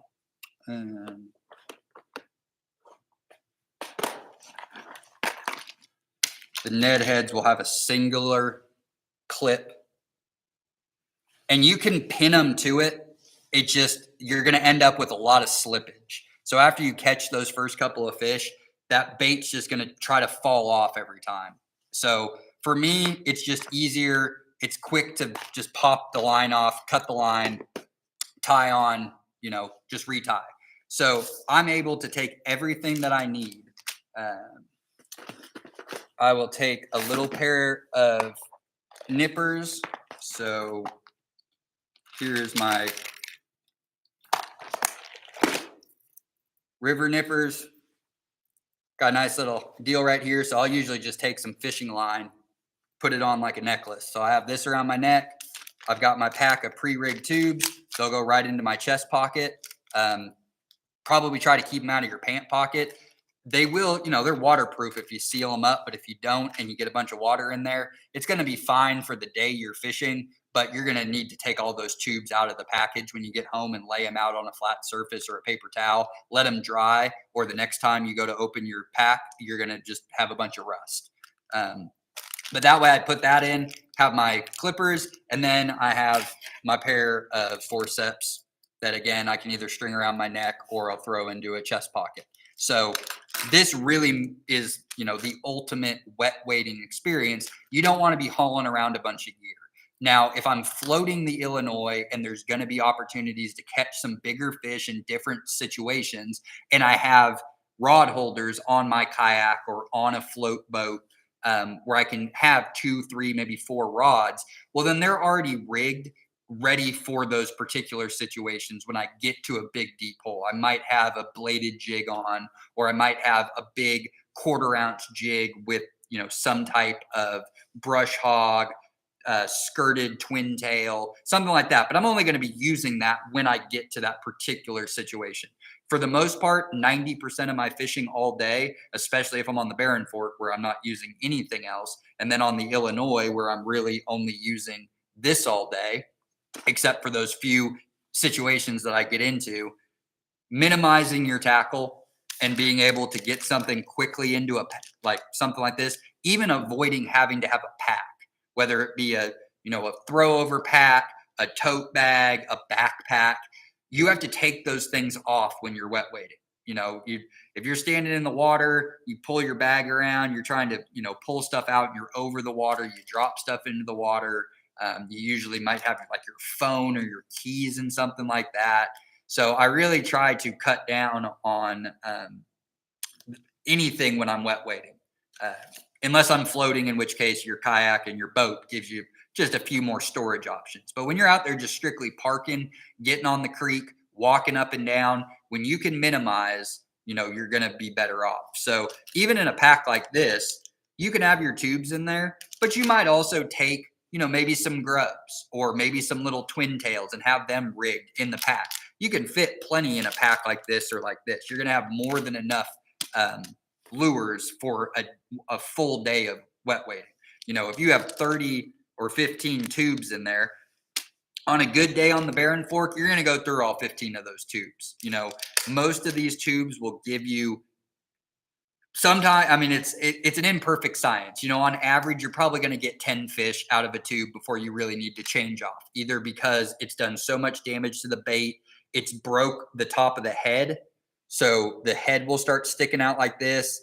and you'll try to pull it back over the top of it, and then that gap will just keep getting ripped more and more with each fish. If there's a lot of sunfish around, they're going to start ripping off the tentacles, and you'll end up with a bait that starts to look like that, where there's only a few tentacles, and then before you know it, you only got that, and then you get that last fish, and then it looks like that. So then you got to cut it off, retie, go from there. But, a full day fishing, wet wading, probably going to be, 4 hours for, even some of the most hardcore anglers. 4 hours during the summertime out on the water is a long time. You might get 8 hours in the late spring, early fall when it's not so hot, sun's not killing you all day, or you might just be there visiting and, you get out for 45 minutes, hour and a half. So pack like this is going to be plenty for any of those different types of, fishing scenarios. But that's really the key takeaway from this for wet wading is all of these Asking Anglers are designed to maximize your effort. We understand people, don't have the luxury. You wish you could be out there 365 days a year fishing. The reality is we only get a few hours on a few weekends, for the entire year. So these courses are really designed to maximize your effort, where you're going, what you're looking for when you get there, what's going to get you bit the most often, what's going to help you, have the most success hooking those fish up, landing those fish, so that experience, builds that confidence. It helps whatever you see as, your style of fishing. That's the great thing about fishing. There's no right way to do it. You're going to find what you love to do and how you love to do it. And any stretch of that is always going to come down to minimization. How do you eliminate tackle boxes? How do you eliminate, if you're carrying around a bag that's got 5, 6, 7, 8 tackle boxes in it, and you start catching fish on a particular lure, most people, they stick with that entire lure all day long. So you have a backpack full of 8 tackle boxes that you never open. And when you get over on the Illinois system, if you just want something straight out of the box that you can get on there and fish with where you're going to have the most success, it's that right there, and you don't need anything else. But everything else we showed will catch fish. So just kind of tailoring that down to how it best fits your style of fishing when you might get out on the river. So we got about 20 minutes left. So let's talk about the river itself, what you're looking for. So again, like I said in the beginning of the presentation, while Flint Creek and Spring Creek are 2 major tributaries where the river bends coming out of Arkansas going due south back into Tenkiller, Spring Creek comes in and Flint Creek come in similar areas, but neither one really has public access, especially if you're wet wading. Flint Creek, spring flow, you might be able to put in at the 412 bridge and float all the way to the Illinois. And if you can do that without getting out of your kayak or float, you're perfectly legal to do that. Our stream access laws in the state allow for you to be on the water in a vessel floating as long as you're not touching the stream bed. So if you can put in public access and take out in public access, as long as you're floating on top of the water, you're not breaking any trespassing laws. Second, you get out of we don't have any portage laws. We don't have any stream bed laws. So if you have to get out of your boat and step foot into the stream bed, you are trespassing at that point. So Flint Creek, during some elevated flows during the mid to late spring, you might be able to get down to the mouth and then out onto the Illinois where you can take out public, but just really isn't worth it because we have Barren Fork. If you're looking for a smaller fishery, Barren Fork is the biggest of the 3 tributaries. It's going to have the largest of the fish of those 3 tributaries. And then the Illinois has access sites pretty much every couple of miles for 15, 16 river miles. And that's going to start at the Chewy Bridge. So Chewy Bridge is going to be right where the river turns the corner to go back towards the east, towards Arkansas. Everything upstream of there are a couple of public points, but in Arkansas and in Oklahoma, but Chewy Bridge for the most part is the most upstream access point that you're going to get. From there, you come down around the corner and you start hitting all of the major public put-ins, and then you float through the major float commercial operators.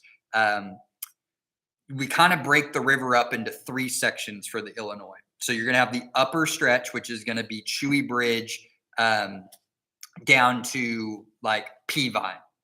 And that's going to be where the river is going to turn back around, and it's going to go back out and make its loop down towards Sparrowhawk as it works down towards the 62 bridge. So basically, Chewy to Peavine is that upper section of river. It is always going to be loaded with lots of 8 to 16 inches. You're going to find a lot of kind of the 10 to 14 class in there. But by and large, it's the section of river where you have shallower water, more laydowns, less cut banks. So anytime you're fishing for smallmouth in clear water streams, the big thing is stream quality. Smallmouth are a great indicator of a stream's quality. As you start to get erosion, stream degradation, grazing, people tear down riparian zone to build houses, you start to get runoff. Even though it's cobble bottom and it looks similar, you get these big, deep runs that look nice. Like, man, there should be some big fish in there. Your smallmouth are not going to hang out in those sections. And you start to get into a lot of those sections once you start getting down towards Peavine and turning the corner. Once you get past that, and you're going around the bend, you kind of come back into more smallmouth water. But you're going to do a lot of floating through what's considered like frog water, slack water. You know, you can catch a lot of other species. You can get into white bass and get into largemouth, spotted bass, lots of sunfish. You can find gar, drum. If you're doing any type of like micro fishing or fly fishing or bait fishing, you might get into some big carp or buffalo, river red horse, carp suckers, cool native species of fish that ultimately attain much greater sizes than the smallmouth bass that are in there. And then you might plug a lot of channel cats, especially once you get into like May and June and they're going up kind of for their spawning run. But if you're looking to just target those smallmouth bass, you're going to start to figure out real quickly on the Illinois where the best water is. And most of that water is in shallow water. It's going to have mid-river laydowns of big logs, fast moving current where there's no erosion on the bank, where you either have woody outcroppings, rocky outcroppings, but the water's moving through it. The smallmouth in the Illinois system are always going to favor the wood laydowns, whether it be in the shallow water on the non-current side, mid-river laydowns, tail outs, just little back eddy holes that are filled when we get flooding and a log will come down the river and water subsides and it ends up getting stuck. And they also like shallow tail outs. So we talked about a little bit earlier in the presentation, your kind of 4 main stretches of a section of river. You've got your pool, which turns into a run, which turns into a tail out, which turns into a riffle section, which then starts over again. You get back into a pool. Your pool is going to be your deepest body of water. It's going to shallow a little bit, but depending on, the section of river, the run itself could also be fairly deep. Your pool is wherever your riffle comes in, creates eddies, creates a big down current off the bottom. So it's tumbling food down on the bottom. You have a lot of different micro seams, micro currents. Sometimes you'll have log jams. Sometimes it'll be a big turn where you have like rocky outcroppings that will create a back eddy on the far bank. You'll have all your current come in. It's going to force current usually to the far bank, but sometimes it'll hold mid-river until it can find the far bank. And then a run is essentially consistent water. So your run is consistent depth, consistent current speed, and then whatever features are within it. So the better runs are going to be runs that have the most amount of features. Boulders, woody laydowns, any maybe ditches or depressions or ledges that may be formed. Those are going to be the most productive spots and runs. And then your tail out is going to be when that current speed, so your current goes from your wide run, it's being forced back into a smaller section. The gradient drops, so it gets shallower and shallower, and it's forcing that water and it creates increased current speed. And what those smallmouth bass like to do, and some real big smallmouth you can catch in water that's less than a foot deep. And what they do is they'll sit right where the tail out meets the riffle section. And all it does is it forces all the food from upstream. So in the pool and the run, not only do you have your natural food that's coming downstream, but then you have other predators and fish species that are tearing up bait. And then you get pieces of bait and, chum and everything else that's forcing down. And those smallmouth will sit back on those tail outs. And all that food basically goes from a big, deep, wide area and forces it into a real small section of water where they can easily access anything that passes through. Those sections, you can find lots of fish. You know, a good tail out, you might catch 10 or 12 fish in that tail out, especially tail outs that kind of turn back towards a bank. And then you get overhanging trees. So it creates shade and different light patterns on the water. And a lot of times, those bigger smallmouth, they'll suck out of those pools and holes, especially in the middle of the day, and they'll sit back down in that kind of faster moving water in that shaded area. And they'll just kind of cruise back and forth through that. So you can fish those tail outs downstream back towards you. You can fish 45 degrees upstream. Then that just kind of comes into how heavy your bait is, because in those shallow sections, you're going to be hitting the bottom a lot. So you can get hung up and snagged on weeds and roots and twigs, and even getting up underneath little cobble rocks. But those are the sections that you're looking to target. Same thing goes on the Barren Fork. You're basically just taking everything from the Illinois and cutting it in half or even a fourth of what it is on the Illinois. So average water depth goes from maybe being 6 to 8 feet to being 2 to 4 feet. And your stream width goes from being 20, 30, maybe even 40 yards across to being 5, 10, 15 yards across. So your pools are going to average 6 to 8 feet deep, 4 to 8 feet deep on the Barren Fork. Your runs are going to average 4 to 6 feet deep, 2 to 6 feet deep. Your tail outs are going to be a foot to 4 inches of water. And then those riffle sections are essentially going to be ankle deep. And then in the Illinois, you just basically times that by 2 or 4, and that's what you're looking at. So you fish the Barren Fork exactly how you do the Illinois. You just size down and line class, weight, everything like that. But that's really what you're looking for. When I float the Illinois, or if I'm wet wade fishing, I spend most of my time between Round Hollow and Peavine. So up on that northern stretch, that's where I do most of the fishing on that. I've had great days on the weekends during mass float season. If you do happen to be out there, the only time you can get out, maybe you're on a family float trip, camping trip up there, you're sitting on the back of the raft, you take a rod with you, focus on the shallow, woody, and shaded areas. So all that float traffic has to stay out in that deeper water, that faster moving current, to push all those rafts and kayaks downriver. What that'll do is that'll just push those smallmouth out of where they would normally be if there was no float traffic.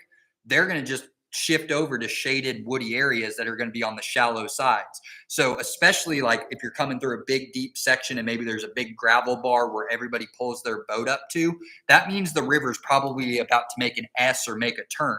If you just walk, if you park, your raft or whatever, your kayak, get on that gravel bar and walk down to that tail out and see if that tail out doesn't turn to another bank that all the boats avoid because it's too shallow and there's a bunch of stick ups and logs, and work those sections if you're there during the big part of the summer float season, especially if you're there on the weekend. Midweek, less float traffic, you might get some fish that'll push back out into that deeper water. A big thing on the Illinois to pay attention to is within those tailouts, or in real big wide tailout swaths, there's a bunch of them on the Illinois where you come out of the run, but the river plane widens. So even though you're going into a tailout, the tailout is huge. It's not condensed.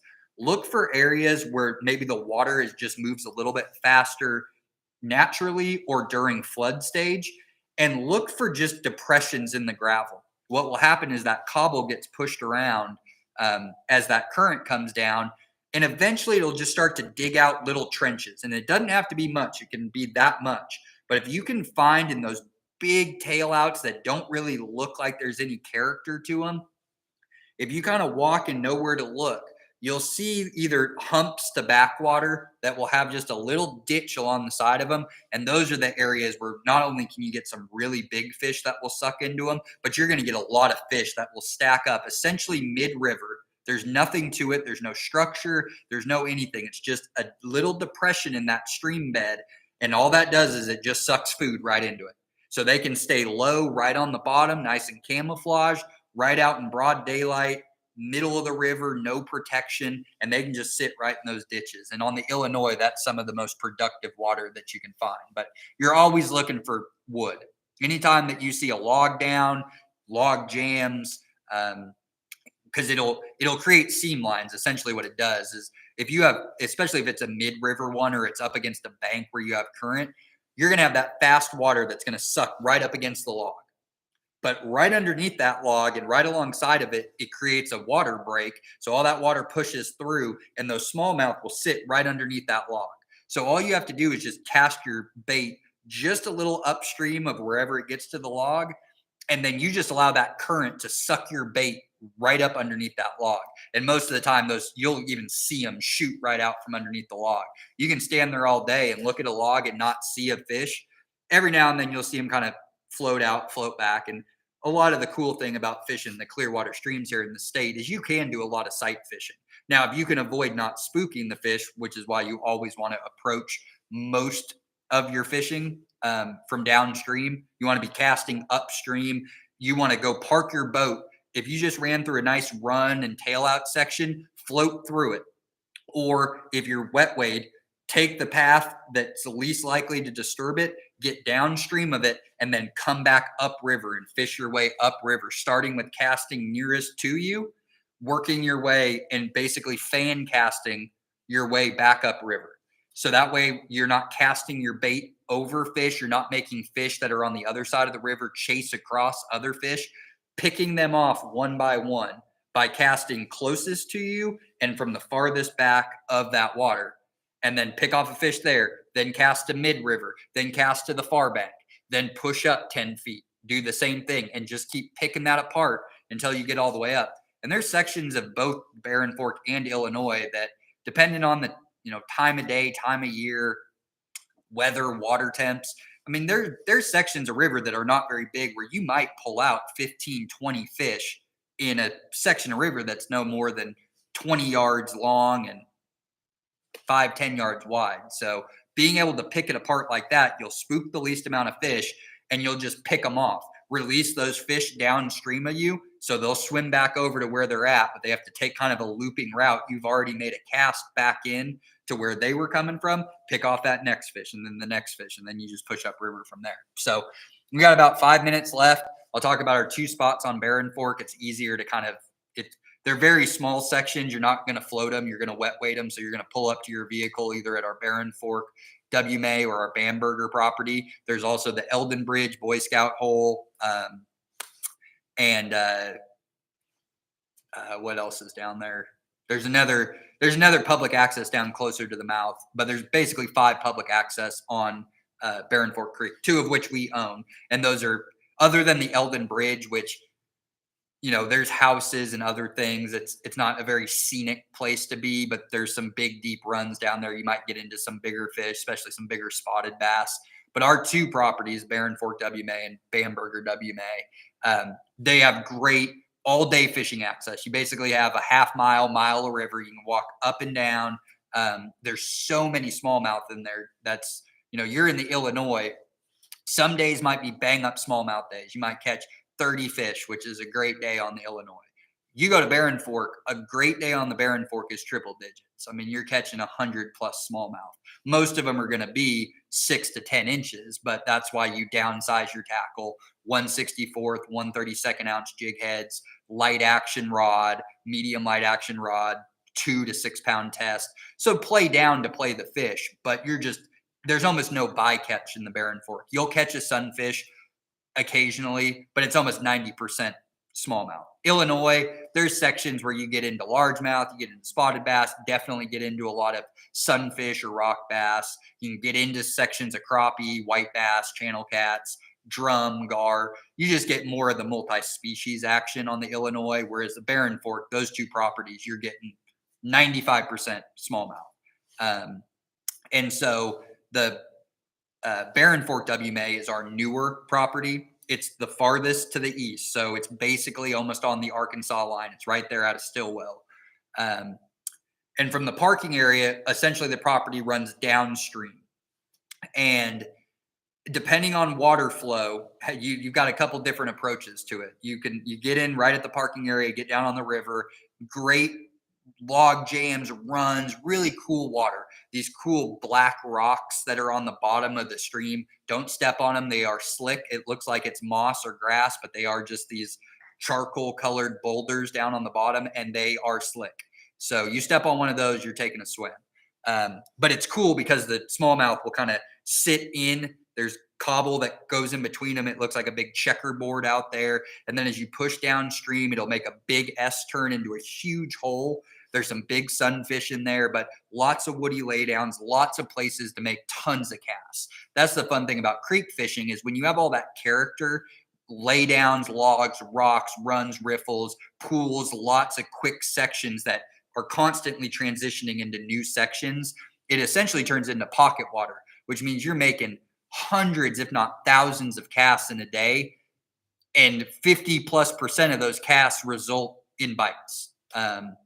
So the only thing with the Barren Fork WMA is when you wade downstream, you're going to go through this big S turn. It's going to go through a pretty consistent run, and then it's going to turn back on a big C turn again, and it's going to come up against the road that you came in. Well, the deep water is on the road side, and you're probably going to be on the other side. So you got two options from there because that pretty much is the end of the property. You can swim across because you got to get to the rocks on the other side, and then that's right on the road. If you go on the road side and walk down so you're on the back side of the deep side, you don't have a good option out. It's a 5-line barbed wire up at the top. It's pretty rough to get up and out of that. You're getting into the ticks, chiggers, poison plants, snakes.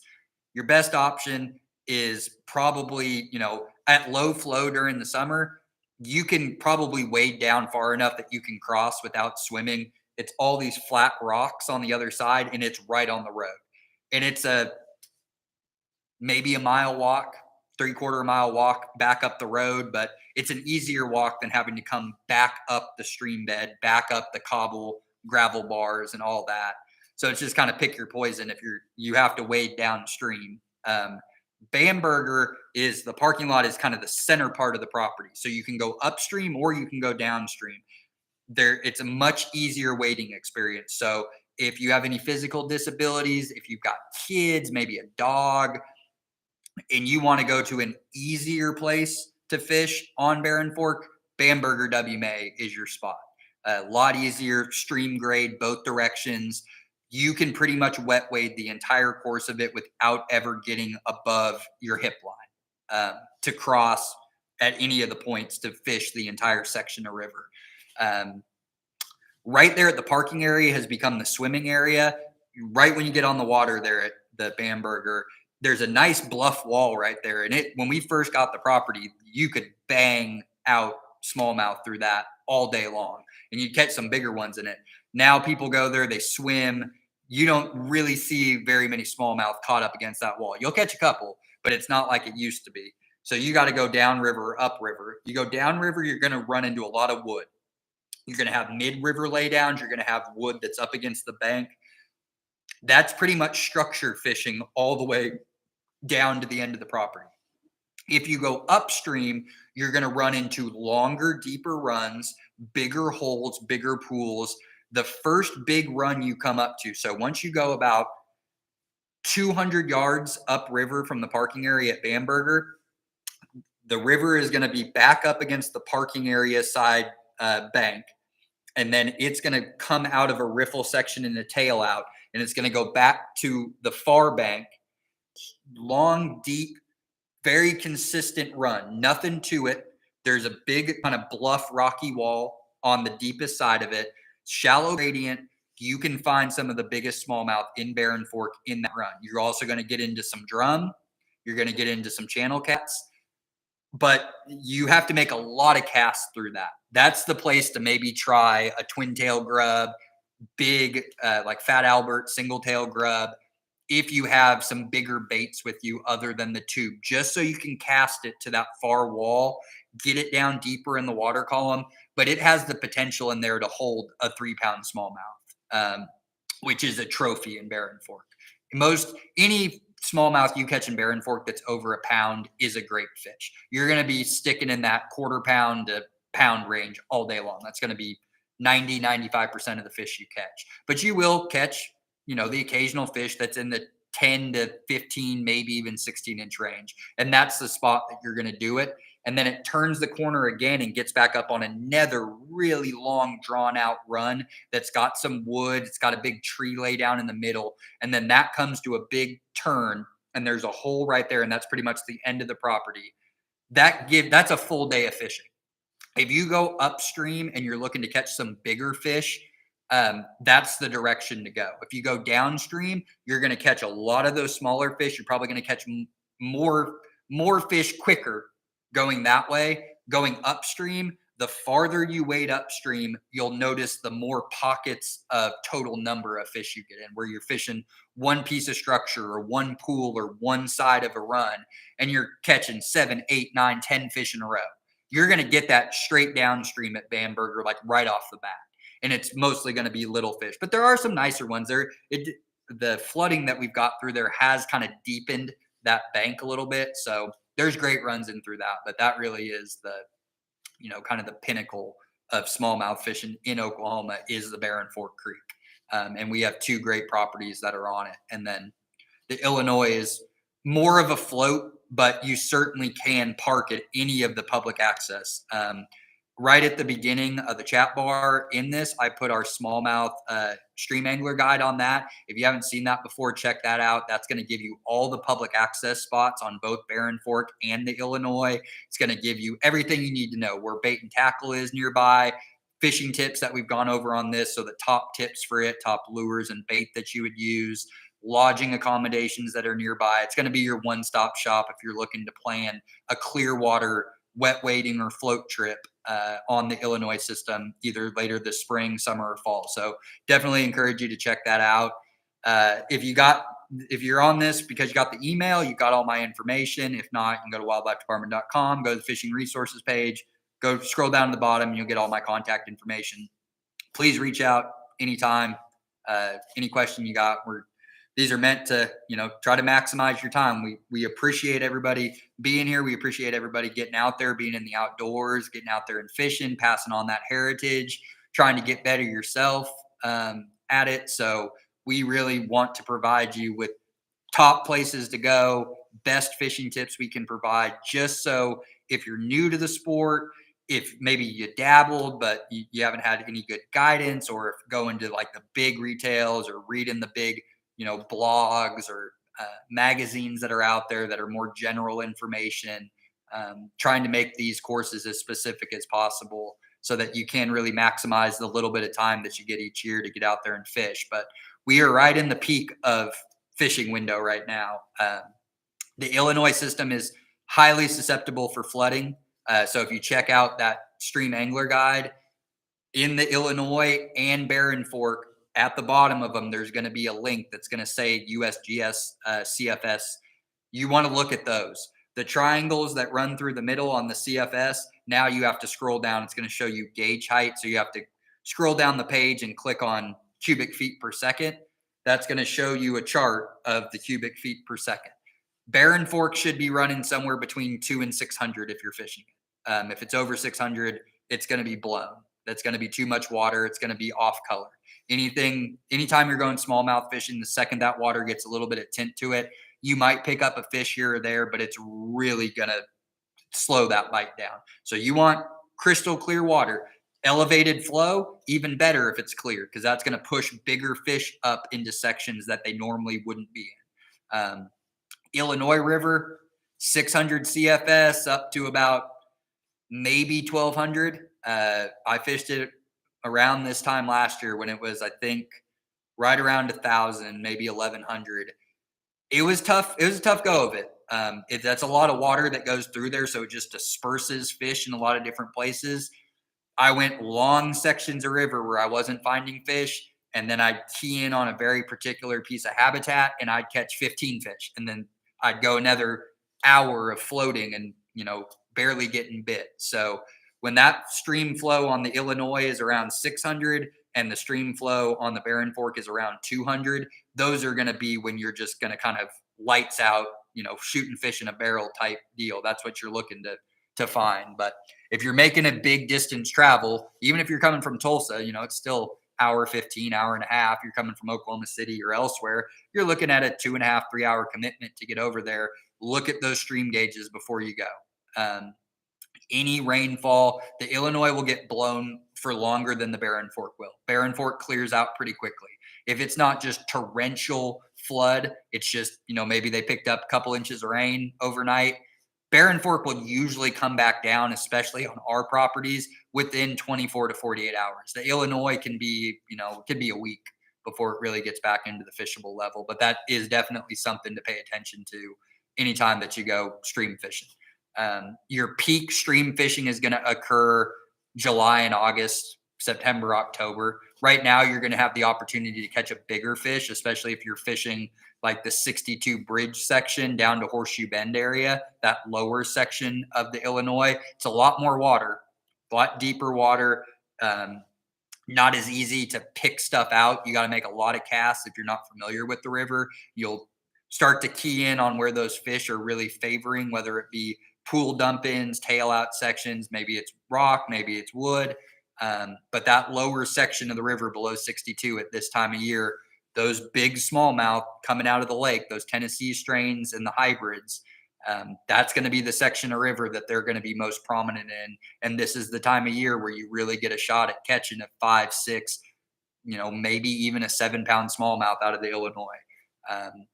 But the bulk of the best fishing, most bites, most fish, still on the Illinois, getting into fish up to about 4 pounds. That's going to occur July, August, September, August, or October. Water level, we've lost our rain usually by then. Typically, by the time we hit July, we don't see a whole lot of rain between July and October.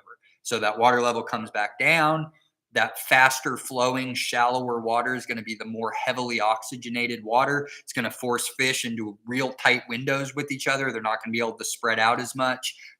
Those smallmouth are going to favor that highly oxygenated water, which is going to be the shallower, faster moving water. So that's just going to be the peak window for stream fishing. But now all the way through the middle to end of May, if you can time a trip to get over there and fish it when it isn't flooding and it's somewhere in that 600 range, 6 to 800, you fish that lower section, this is the time to go really target those 4+ pound fish. So with that, over time, don't see any questions in the chat bar. So really appreciate everybody being here. Please reach out if you ever have a question, want to get you pointed in the right direction, get you the most success that you can get when you're out there. But anybody who's interested in the fly fishing, we didn't have time to talk about that today.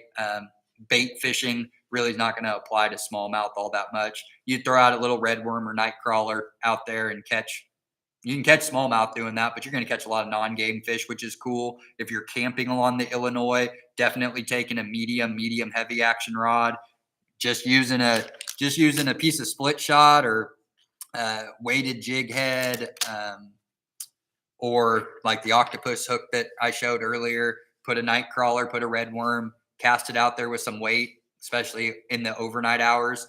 You can catch some pretty fun fish. You can get into those big river suckers, red horse, drum, buffalo. I mean, fish that are going to start off probably at about 5 pounds and go all the way up to, 10, 15, 20+ pounds. So that's definitely worth the bonus catch. You'll get into a lot of channel cats fishing that way. But if you have any interest in the fly fishing for bass, next, I think it's Monday, the 17th, is our warm water fly fishing Ask an Angler. So still time to sign up for that. So if you've got any interest in fly fishing, check that out.